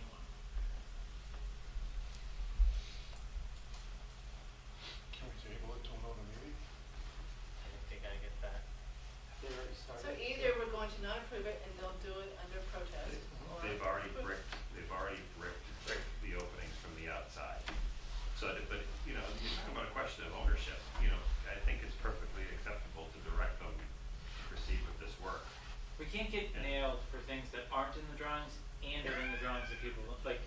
Yeah. We gotta pick Both ends. Alright, so I'm going to move. But Jason, you guys have already signed the CCD, so how can we now say, The CCD directs them to do the work. Doesn't- We have to sign a CCD regardless, because that's the Yeah, document. we haven't done a CCD. for There this is no particular CCD one. on this one. Just because it's under 5,000 doesn't mean Mark or I directed them to do anything. Some things are just automatically ready, like And there's they- all these little so it just hundred. says the following CCDs were approved by Mark Purple, Jason, and are not included, so that's why I thought you guys already signed off. Yeah, they have started to do, as John and Kevin said, they started to do the work even without the CCD, because they also recognize that this is, it's on the Mason's critical They path. need to get the staging out of the way to free up the roof. You know, in that picture we saw the far left of the building near the school, all of that covering over the staging, they needed to demob to free up that roof, so the roofer, when he does come back, has access to the roof. And those two windows were at the peak of that roof. So that's done, they're out of the way now. All that's left now for that work is interior work. We can direct them to do it, we can have the discussion later about the cost. I think that's critical. So the CCD has no legal binding, But we didn't do a CCD. This one is not on a CCD. because it just says, your first paragraph, we did it. That's why. Not on this one. In each paragraph, in each one, like if you go back to the golf club ceiling, specifically references CCD that then ties to here. A lot of these don't have CCDs, like case of first, Mark never had discussion, I never had discussion, it just gets brought for community discussion. So does that room not have a window now? It has one, there were two. So there's a pair of There- windows on there either was a side of pair. the On room. each side of the pitch roof. So there'll be two windows. So it was only gonna be one. No, One on either side. there'll be two windows inside. It was actually, imagine 8 foot wide, it cut down to 4 foot now. On each Just to side. give you an idea, so now you have a 4 foot window and a 4 foot window, and then you have 2 4 foot openings that are being bricked open. They're basically, like Mark just said, they're rectangular, almost like a transom. They're way up by the ceiling, Yeah. and they're on the north side of the building. So, I mean, it's nice to have natural light in there, but it's not like the sun's gonna be shining in or anything. They're way up at the top. Probably have to be double sealed. Well, they're on the north side, you know. All right, so we haven't even gotten to the one that's gonna require discussion yet. Right. So I'm gonna move that, we direct, CTA to complete PCO 106, at a cost of 0. Is there a second? Second by Mr. Goodney. Any further discussion? All in favor? Any opposed? Alright, so that one carries unanimously. I'm then going to do PCO 71R1, which is electrical revisions. I'm gonna move that we accept that one, but reject the 2-day extension. Is there a second? Second by Mr. Goodney. Any further discussion on that one? All in favor? Any opposed? Alright, that carries unanimously. Are there any other holds in anything but the grease trap? Yeah, yeah, he could do it, but the double coffee. Okay. So, do you want to make a motion on the windows, Kathy? Which is PCO 99. So I make a motion to approve PCO 99. Yep. Is there a second? Second. Alright, second by Mr. Gooden. Any further discussion on that one? Alright, all in favor? So Brendan, is that a vote yes or no? Sorry, yes. Alright, so I've got 4 yes and no. Alright, 4 yes, 2 no, that passes. Alright, so then we have PCO 11, which is clubhouse ceiling, 13 clubhouse electrical demo, PCO 67 dimple door frame, PCO 81 septic tank core size, PCO 84 drain line extension, PCO 85 R1 relieving angle at stair tower, PCO 91 R1 steel kicker, PCO 92 water line revision, PCO 94 kitchen hood controls, PCO 96 day room TV wall, PCO 98 framing at entry roof knee wall, PCO 101 tight tank drainage, PCO 102 booking window, and PCO 103 electrical revision second floor. Move that we approve all those. Is there a second? Second. Second by Mr. Goodney. Any further discussion on those? All in favor? Any opposed? All right, that carries unanimously, which means we go back to 82R1, which is the grease skimmer. So this one came to my attention within the last week or so.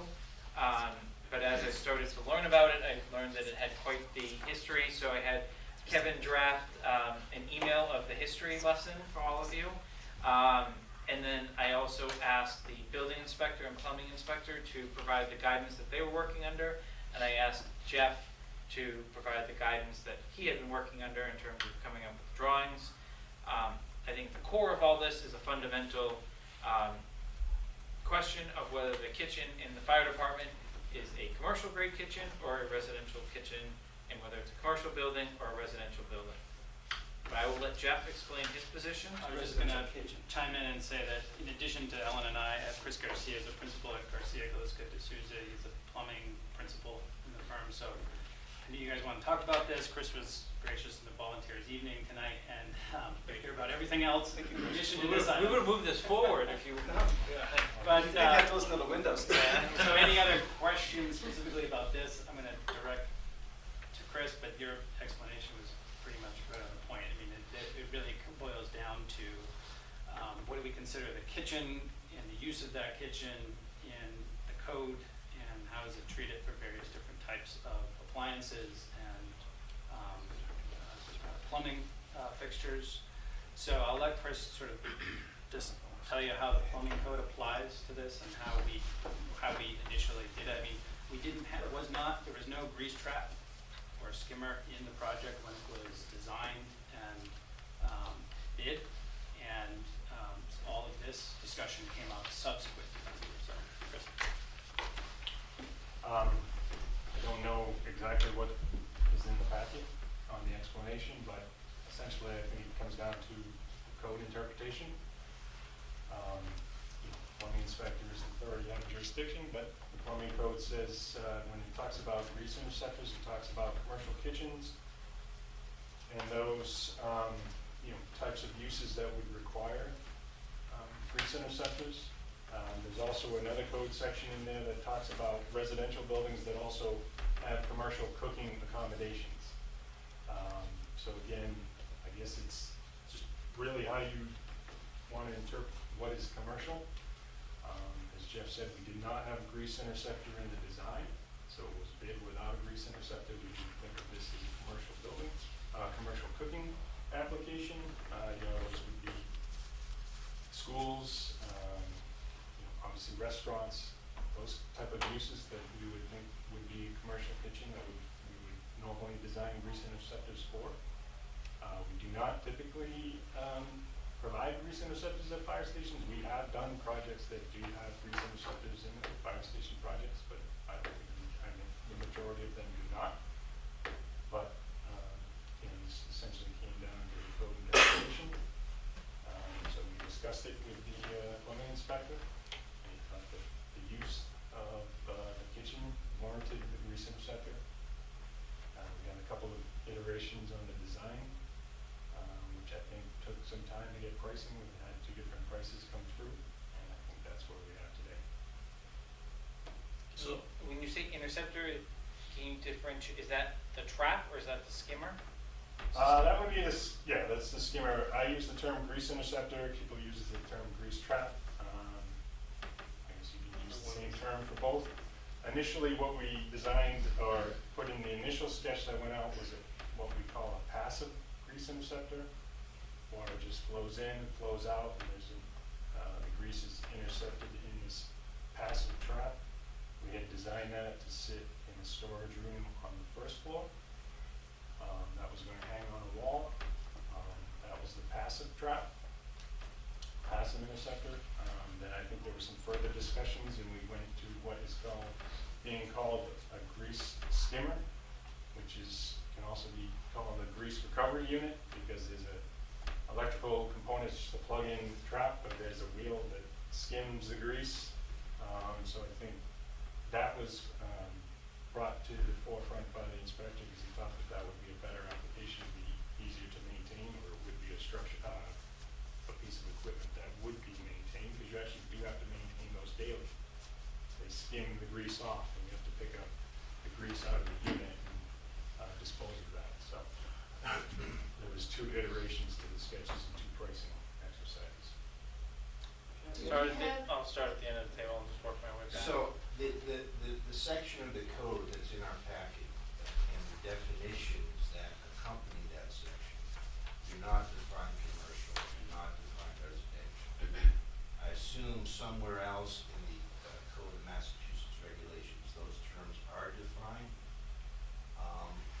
But what I have here is a letter from Jeff to Jason.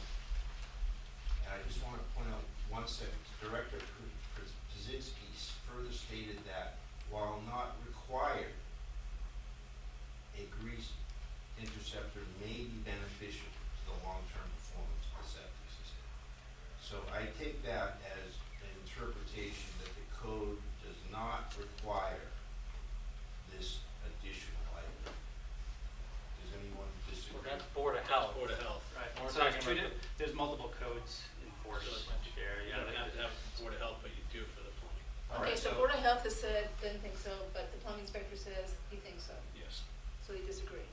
So But they don't necessarily, just point of clarity, Let they Jeff don't go. necessarily disagree. There's 2 different codes at work, and each enforces their own separate code. And so Board of Health is saying this doesn't really rise to the level of commercial cooking establishment for what we would normally permit, and therefore, in our jurisdiction, you don't technically need the grease interceptor, but the plumbing inspector is looking at it from a plumbing code perspective, which was what Chris was And referring to. we have the plumbing code in front of us, right? And that, I believe, is in your packet. The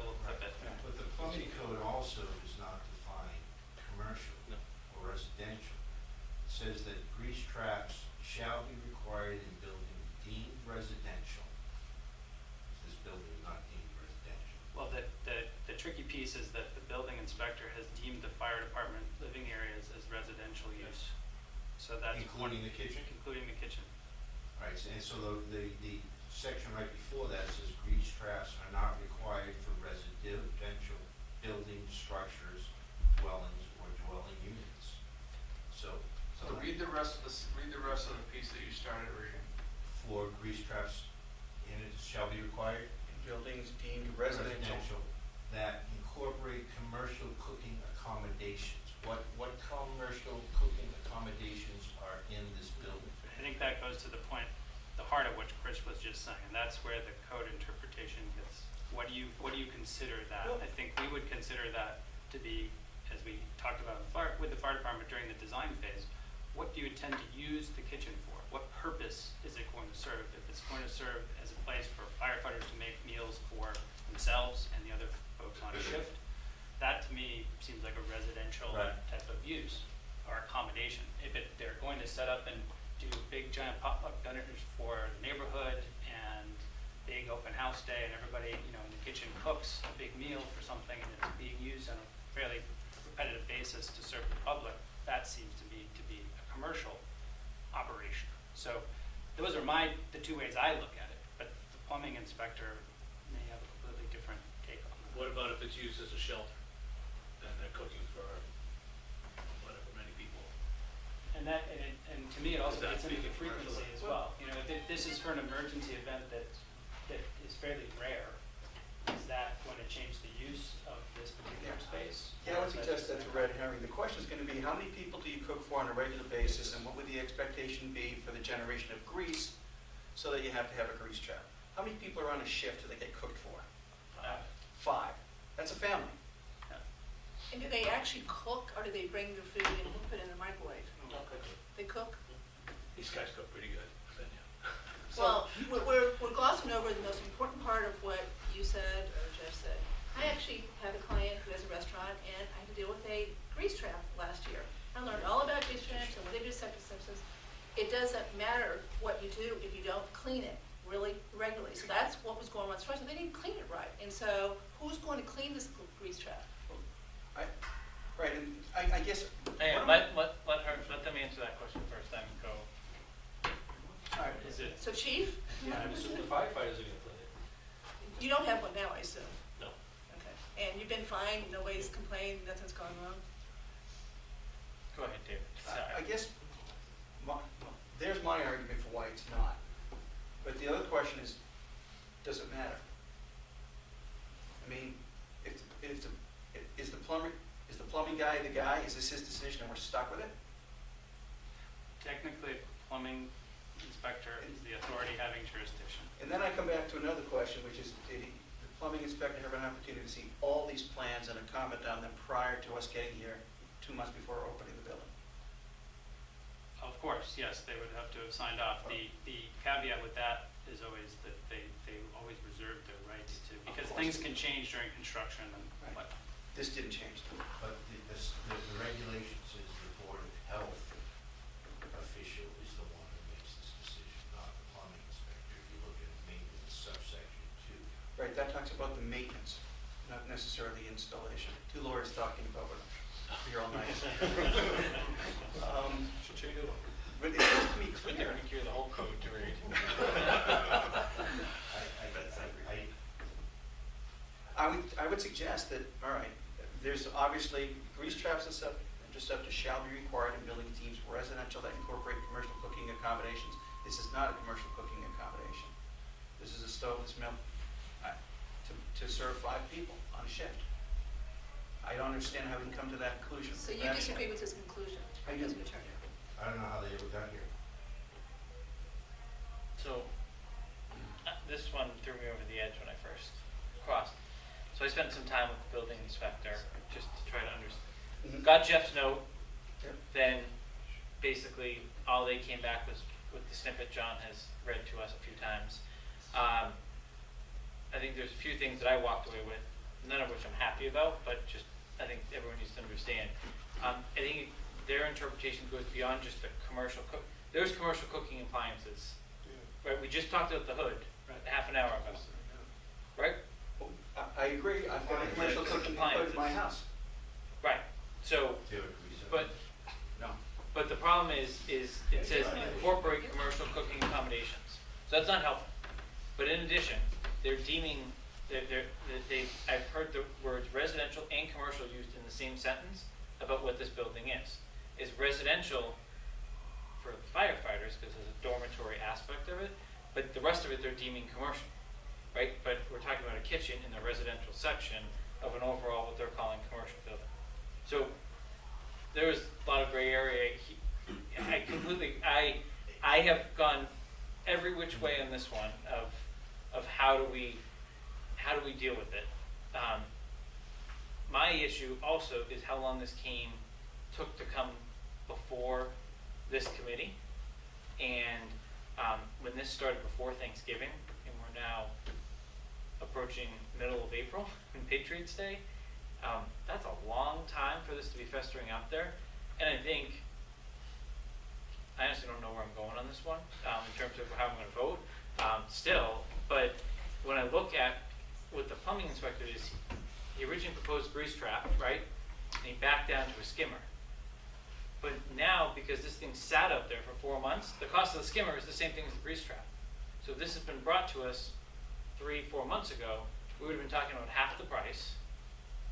And I think it might have been an easier conversation to have at that point in the project to say, we have to respect the jurisdiction having authority, and we still may not like it, but it might have been a nice compromise, as opposed to not having to go with kind of the grease trap.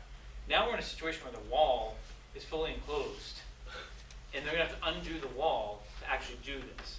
So I think there's two issues at hand here. One, we're not gonna fix, other than making a mental note, is the amount of time that this took to get to this committee's desk for any sort of action is unacceptable. Where did the process break down? Where did it stop? I just think that we need to be involved in this stuff sooner.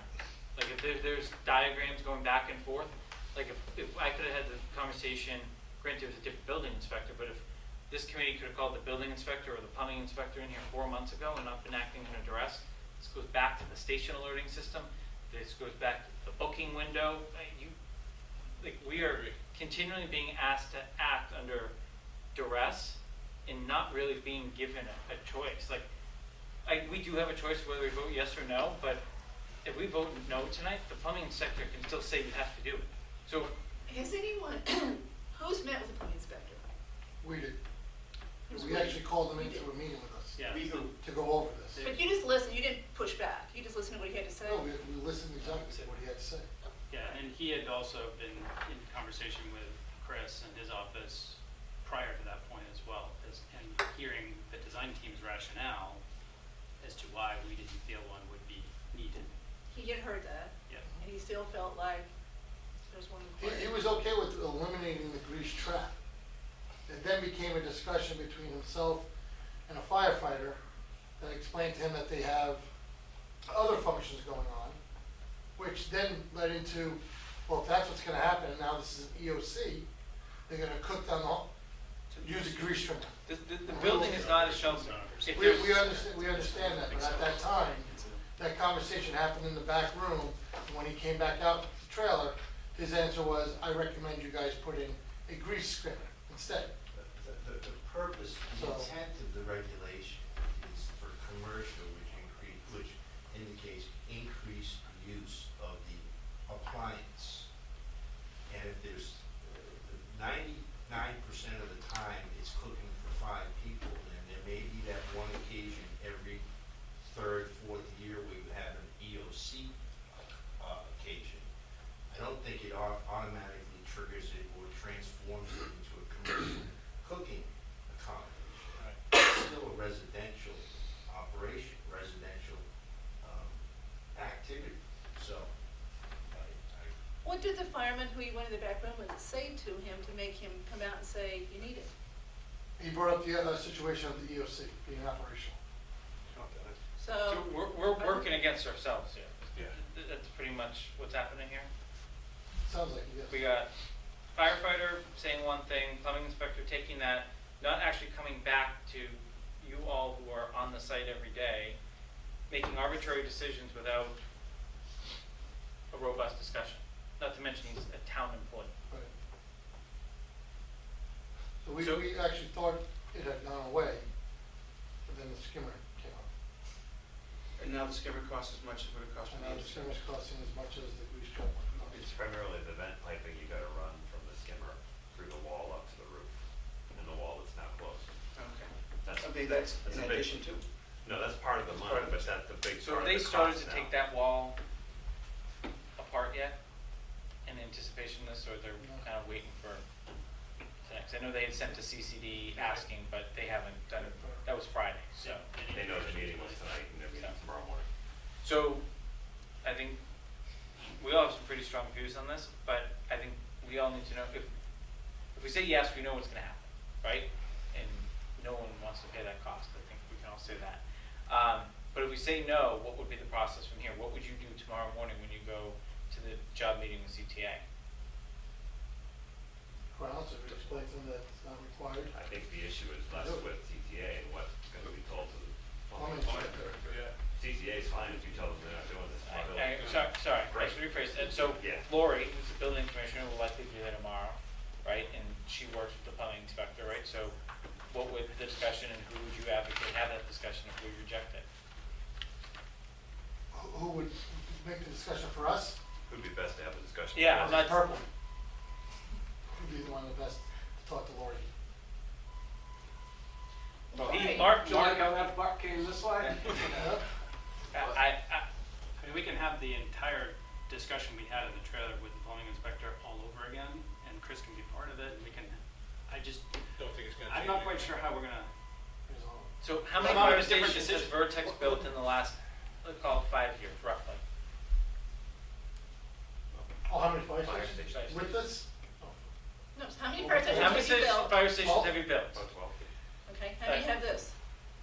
There was one that was in the drawings, but none that have ever been required. Okay, so Jeff, how many fire stations have you built or designed, sorry, in the last 5 years?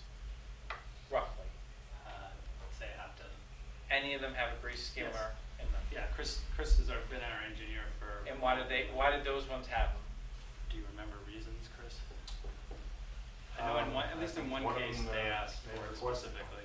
Okay. They were what? They They specifically requested. requested it. The owner or the plumbing inspector? Fire department owner The fire department asked for it in the themselves design said, let's stage. just put one in. Septic or, on septic or sewer, do you remember? I know at least one of them has septic, but it's Westford. Is a plumbing inspector not gonna sign off on the permit if we don't have one? Yeah, I mean, he's claiming right now, we need to put this in, he's not gonna give us his permit. Because he Because feels that he these feels are we're in commercial violation. cooking accommodations based upon that EOC phenomenon that happens maybe once every 3 or 4 years? Yeah, Is that what he's saying? he hasn't given us a cogent rationale as to why. We saw the clip that he provided, and he told us in the meeting that he recommended, When you which say clip, what were you? the, in your packet, the little Section of the clip, code. you read, section of the code. Oh, okay.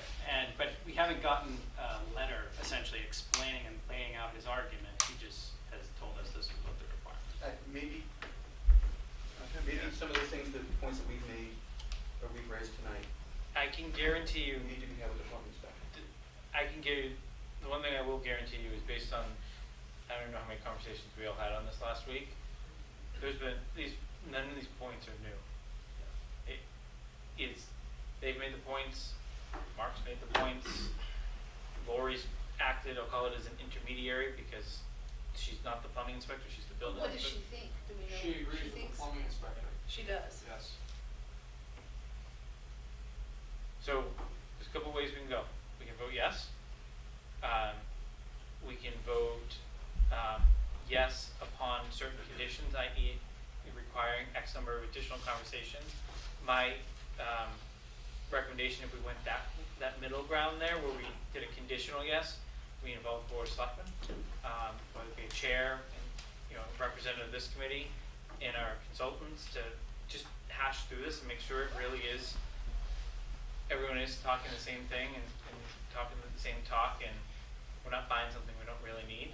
But I don't know that we want to wait another 2 weeks, let's just say, because my understanding is this cost would not be the same in 2 weeks. It'd be Okay. more. Yeah. Now, I will say that, I think on direction from Mark or you, Jason, we did issue a CCD Friday, not to exceed 10,000, to get the ball rolling.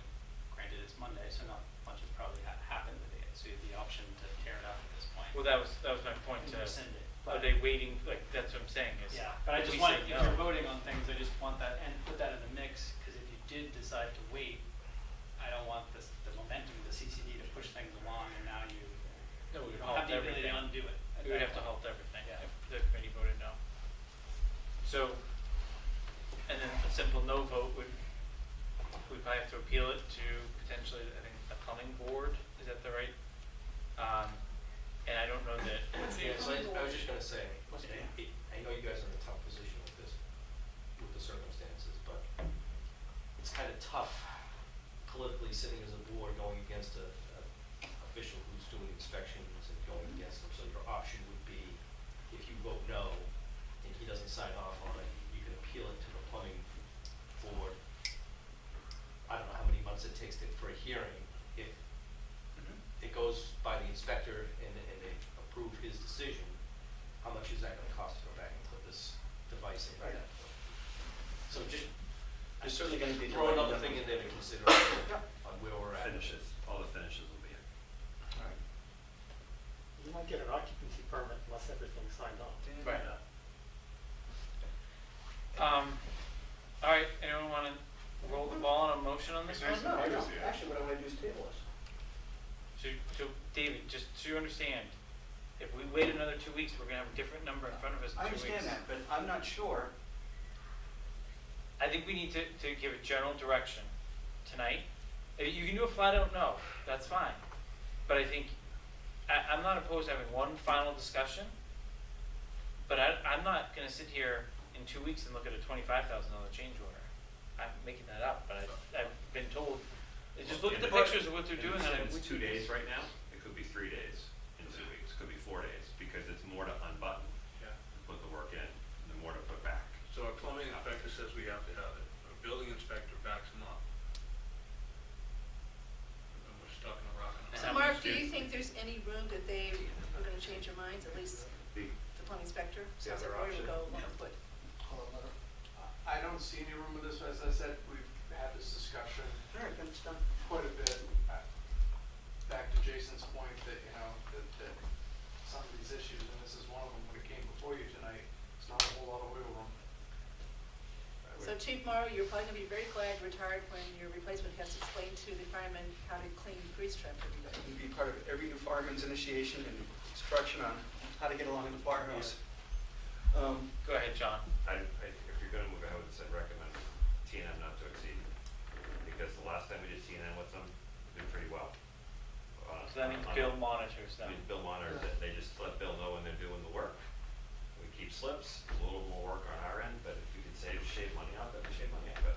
So you do T and M not to Not to exceed the exceed amount this in our number. packet. Yep, correct. I mean, Alright. have you talked to TK about the? No, but Okay. And in talking to Paul,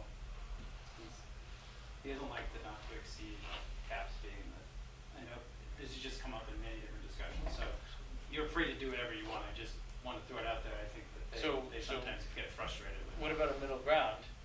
Give them the fixed fee if the committee was on board with that, but take out the 2 days. Or give them the option of not to exceed. I don't want to throw a wrench in it. I think John's point was the right point. I just want to make sure everything. Well, just but Jeff, communication. the dollar savings better and greater by taking the 2 days out for us. It's one less day of his time, Bill's time. $2,000. No, I just, okay, What are you I'm just talking confused. What's the 2 days got to do with this? They're at this. Not only do we have to pay $20,000, this is adding 2 days on This is their the They have project. 2 days too? this is Yeah. the other 2 days. And, The other and, 2 days. and to be We honest, haven't even talked about that. to be honest, they absolutely have every right to ask for it On this because they're opening a wall. Yeah. They already closed because we took 4 months to take action on it. They're absolutely in the right on that one. Again, where did the process break down that this took 4 months to have this conversation? And how can we not have that happen again? But I'm sure we're gonna have this conversation again. But I'd like to at least just say, this is BS. We gotta stop this? How can we stop this coming up 4 months later? Is there any other things that are 3 to 4 months old that we'll be talking about in the next couple of To years? Kevin's point earlier, there was a period of time where he thought that this was zero. This was done. It was a non-issue and gone away. Why did you think it went away? Because of the initial conversations with the plumbing inspector, building inspector at the So time. we need to get everything in writing from now on. And then, as Kevin said, it bubbled back up again And now we're stuck. and now here we Because we are. got no information. Yeah, so, okay, that didn't help. So, what I have instituted with Lori, based on my frustration from last week of learning about this and being blindsided, was Lori's going to send myself and Mark a list of any inspection items that come up, and then I'm doing a cross-reference against Vertex's PCOs every week. So they have a new list they're gonna send, and we're gonna cross-reference them, right? So, for example, if Lori had grease trap on there, but Vertex had it as closed, we know we have a meeting. Gotcha. We're gonna have those processes run in silo on purpose to enhance kind of the communication and make sure we're all on the same page, because in fairness, they have these Tuesday morning meetings, right? The meeting minutes come out 5, 6, 7 days later. You're already at another meeting, right? So it's tough to take action in the back end, right? And, you know, we only have one person really on site full time, right? Like Kevin's in and out, Ellen's in and out, Jeff's in and out sort of thing. So we're really putting a lot on Bill to kind of, to wrangle that sort of process. So one other question I have is that if we agree to this, then in essence, we're agreeing with the plumbing inspector that this is commercial cooking accommodations. What other potential code violations are there existing in the kitchen that may not be commercially compliant?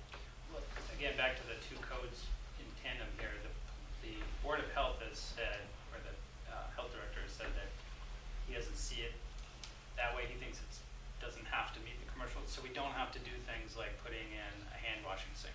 Well, Which we don't have. either it is or it isn't. I mean, it either is commercial cooking accommodation. One person's saying it is, the other person's saying it isn't. Yeah, I so, think whatever vote we take, we should make it clear we don't agree that it's commercial, so we're on record saying that, so we still got a chance to fight this. Go ahead and approve it to keep things going, but you've got two very experienced attorneys down here, and I think they would want to be on the side of, we're on, if they had to defend this. You got Paul Kaczynski saying it's not, there's not one person in this room who said they think it's commercial. I mean, again, 5 people, you're right, that's what a family does every night, so it doesn't sound like it's commercial, it sounds like they're just being really, really conservative, and spending a ton of money to do that. All right, so here's what I would suggest, is if you want to make a motion to that extent that this committee does not believe it's a commercial kitchen, I'm happy to entertain that. But then after we do that, what I would suggest is, regardless of which way we vote, that myself, Mark, member of the Board of Selectmen, health director, plumbing inspector, building inspector, and I'll leave it to you all to figure out who best to represent your interests. Have one last meeting before that wall starts coming undone if we vote yes on it. That way we can assure the citizens that You try. what we did, and we got all parties in the room, and here's why, and hopefully we can get to a better answer. But I don't want to then have to come back 2 weeks from now and entertain 25,000 and a couple extra more days than that. I'd only recommend you may want to invite town council to interpret a regulation. Town council comes to the opinion that this is not a commercial cooking accommodation, and the underlying basis upon which the plumbing inspector is relying no longer exists. You open to that? You're the one that, So I'm open to it. I mean, you know, you can put as many people as you want in the room, but at the end of the day, the plumbing inspector can say he's still not gonna sign off on it. You know, and that's really what it comes down to. But we gotta try. No, So, I don't. Let's just try. I have no problem. We can put anyone that you suggest in the room with us guys. That's the You job. you rarely win going up against an inspector, in my experience. And the other thing, just to John's question, when you declare something to be commercial, you also get into issues of electrical, ventilation, and sometimes access, you know, in terms of having a number of egresses and that kind of thing. You probably don't have an issue on the latter, but you might on the electrical or ventilation. Well, Just as a general observation, not specific to this design. I may, I think the one thing to observe is that the building is deemed residential, incorporates commercial cooking accommodations. So that gives me less agita about that. The only question is going to be, if it's a commercial range and you have to have the fire backing and all that stuff, does it meet the code requirements for whatever a commercial cooking accommodation means? Fire suppression, extra sink. And typically, you're buying those appliances just because they're heavy duty and they last a long time, Right. not because you're buying them because you can. Because you're going to use them for a Because you have to million. put for 100 people. Good conditions on the use of the building, right? Do that For too, right? absolutely. Yep. All right, so I will commit to having that meeting. I'm open to, if you want a motion to put us on record, or just make sure that Brendan notes it in the minutes that this committee is on board, that this is a residential application. But I think we need to take action on the PCO, and what my recommended action would be is that we either approve this at a fixed fee as presented with no time extension, or do time and materials with the time extension. Why would we not do time and materials with no extension? I think you're asking for too much. Yeah. I think you're Well, asking, some of the time and materials will come out pretty close to what the contractor price. not if they're paying attention. Right, it could come out less. But why would Could one come out way more. not need the time and one way needs it? I don't understand why. They'll have to figure out how to make up the time, whether it be on a Saturday or, work till 4 or It's 5. just, what you're doing now is you're negotiating with them without them being here. You're trying to incentivize look, if you want the money, give us no days. This is just a back and forth with them right now. But they don't care about this. It's us that's going to them and saying, we have to do this because our plumbing inspector says so. So they don't care, right? Yeah, but they want this certificate of occupancy. They want to finish the job. They do definitely want to finish the job. They want out of there as quick as they can. We don't make as much money. So you want fixed with no extra time or time and materials with 2 days? Unless anyone has any other options, that's what I've come up with sitting here. My other After option is that time and meeting. materials with no extra days. I agree. I don't know why we would give, I don't see why we're distinguishing the two. Pay the overtime. Because Jason's point originally, they are going backwards right now.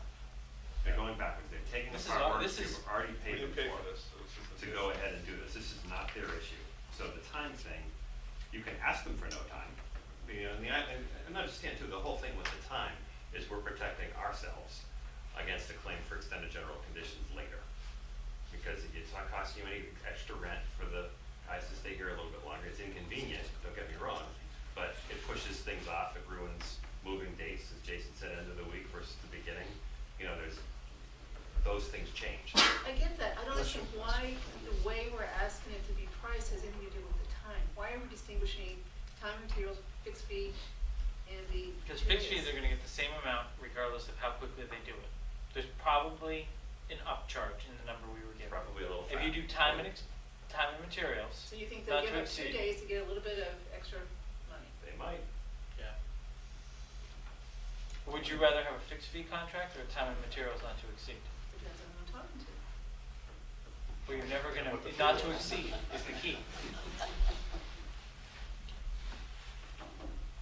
So, I will move, to that extent that we, after the meeting, if we are unable to successfully resolve the difference of opinion, that we, accept the change order with a fixed fee and no time extension, or, accept the change order on a time and materials basis, but accept the 2-day time extension. Is there a second? Is there any further discussion on that? All in favor? Time out. I don't understand what that, Pretty Can you say that again real quick? That's why you got. what conclusion does that vote bring us to? That, if the meeting is successful, Yeah. and we don't need to do it, You know, this vote gets ripped up, and there's no cost to the project. If the meeting is unsuccessful, then they're gonna start to open the wall tomorrow, right, and there's gonna be a choice of, then CTA will they make get the, to pick from the they can menu. choose. Okay. And what if they say no? They want Then we have to deal with it in the next fixed meeting, fee and 2 days. then they're Put gonna, it probably- on- then we You've have, already got the CCD in then we have a place. CCD for The them to work- start for $10,000, the work and progresses. we can come back and say yes or no.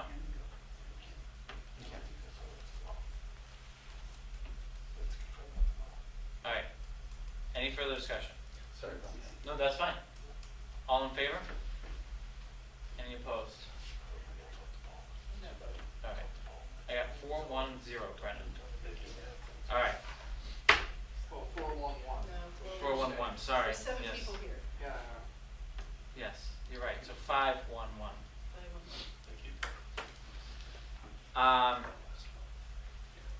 Invoices, finally beyond change orders. March invoice, Vertex, $29,762.50. I'll make a motion to approve that as presented. Is there a second? Second. Any further discussion? All in favor? Any opposed? That carries unanimously. Next is a series of invoices from Vertex related to context services in UTS. The context number looks different this month because it includes the change order we approved for them last month. They've now billed us for it. So I will move that we accept these two invoices for a total of $52,841. Is there a second? Second. Second by Mr. Goodney. Any further discussion? All in favor? Any opposed? All right, that carries unanimously. In addition, in front of you, we got an invoice this morning. It's a progress invoice related to the security contract from Signet. The total is $73,500. Does anyone have any questions on that? Given that it wasn't in your package review, it's just progress. They're done on the second floor, Kevin? Yes. This invoice came in this morning, we just figured we'd get it in, taking our next meeting with 4 weeks from now. So I'll move that we accept that invoice as presented. Is there a second? Second. Second by Mr. Goodney. Any further discussion? All in favor? Any opposed? All right, that one carries unanimously. And then we get to CTA requisition number 10. Are there any questions on this one? All right, then I will move we accept CTA requisition number 10 as presented. Jason? Yes. One thing. We would like to recommend that you approve the invoice, but please hold it. They're supposed to be providing the team with the project schedule update.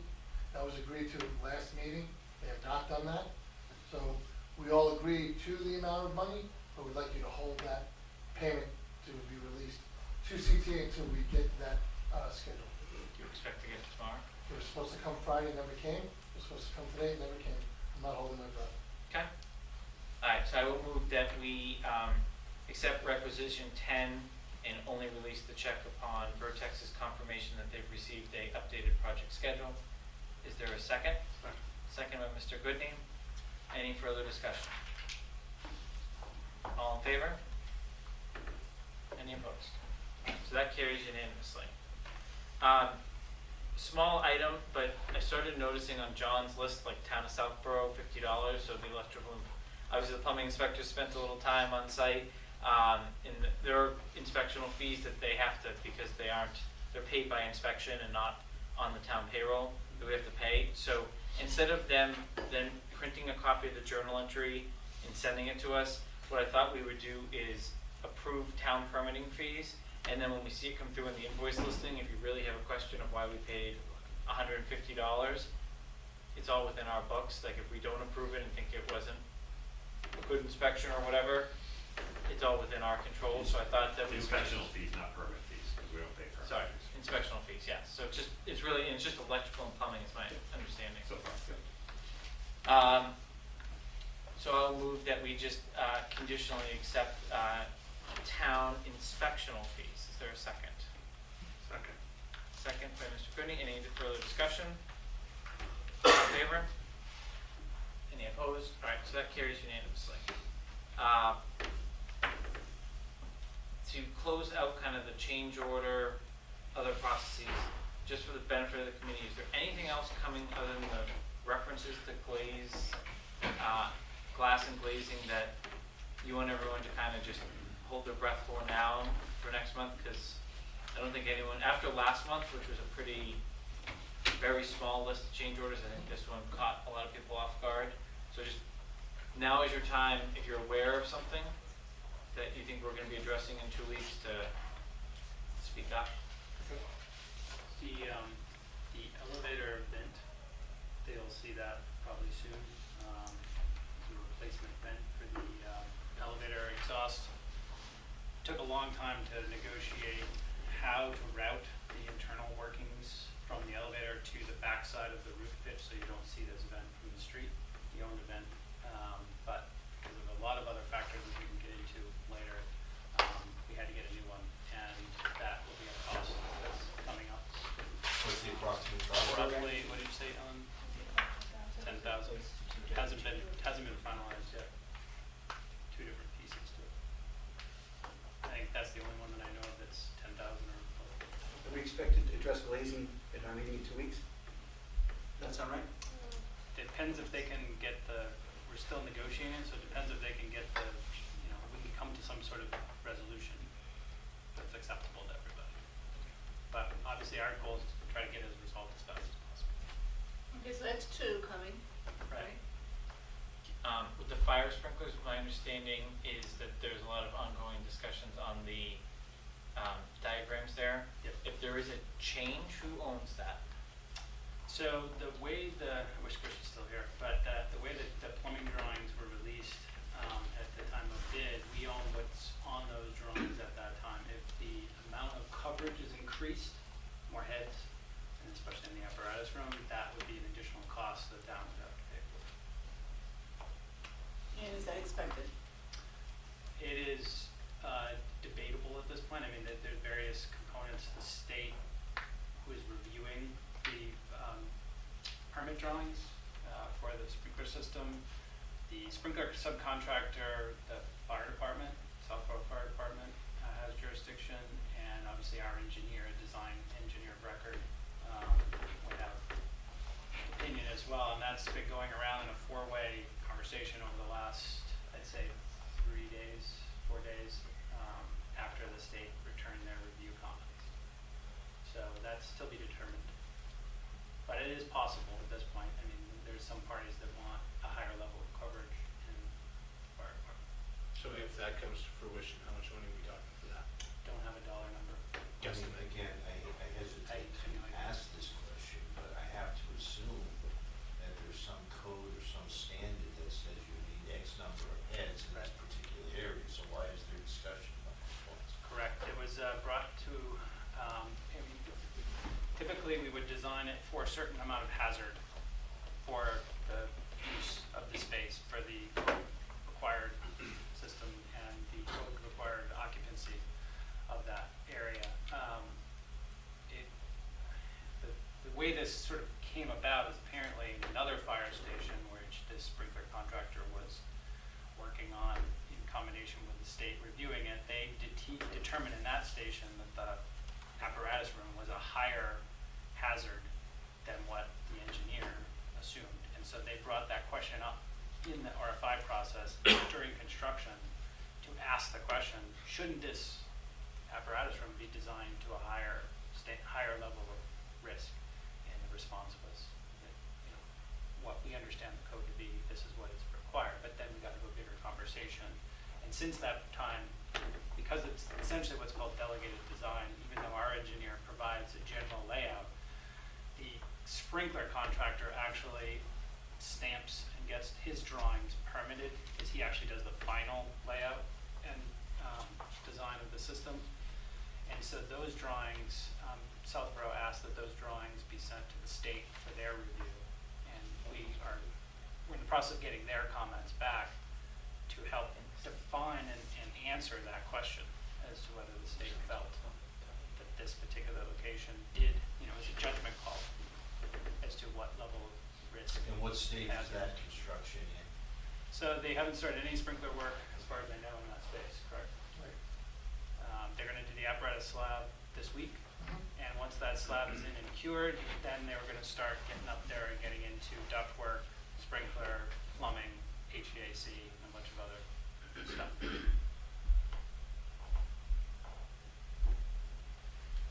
So that's 3. Anything else? Nothing else that I know. I'm just gonna do this every meeting. I'm gonna do that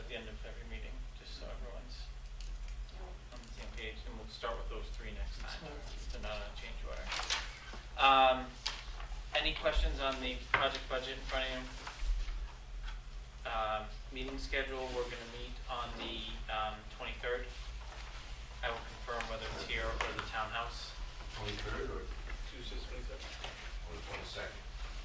Probably the 22nd, if you look at the calendar. Yes, 22nd.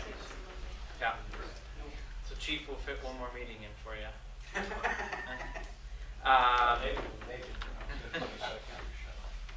So, any public comment?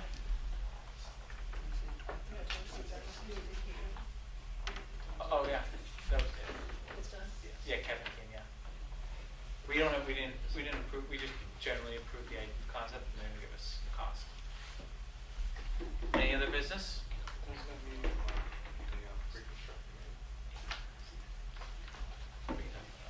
All right, I'll make a motion to adjourn. Second. Second. Any other? All right. All in favor? All right, we're adjourned. Thank you.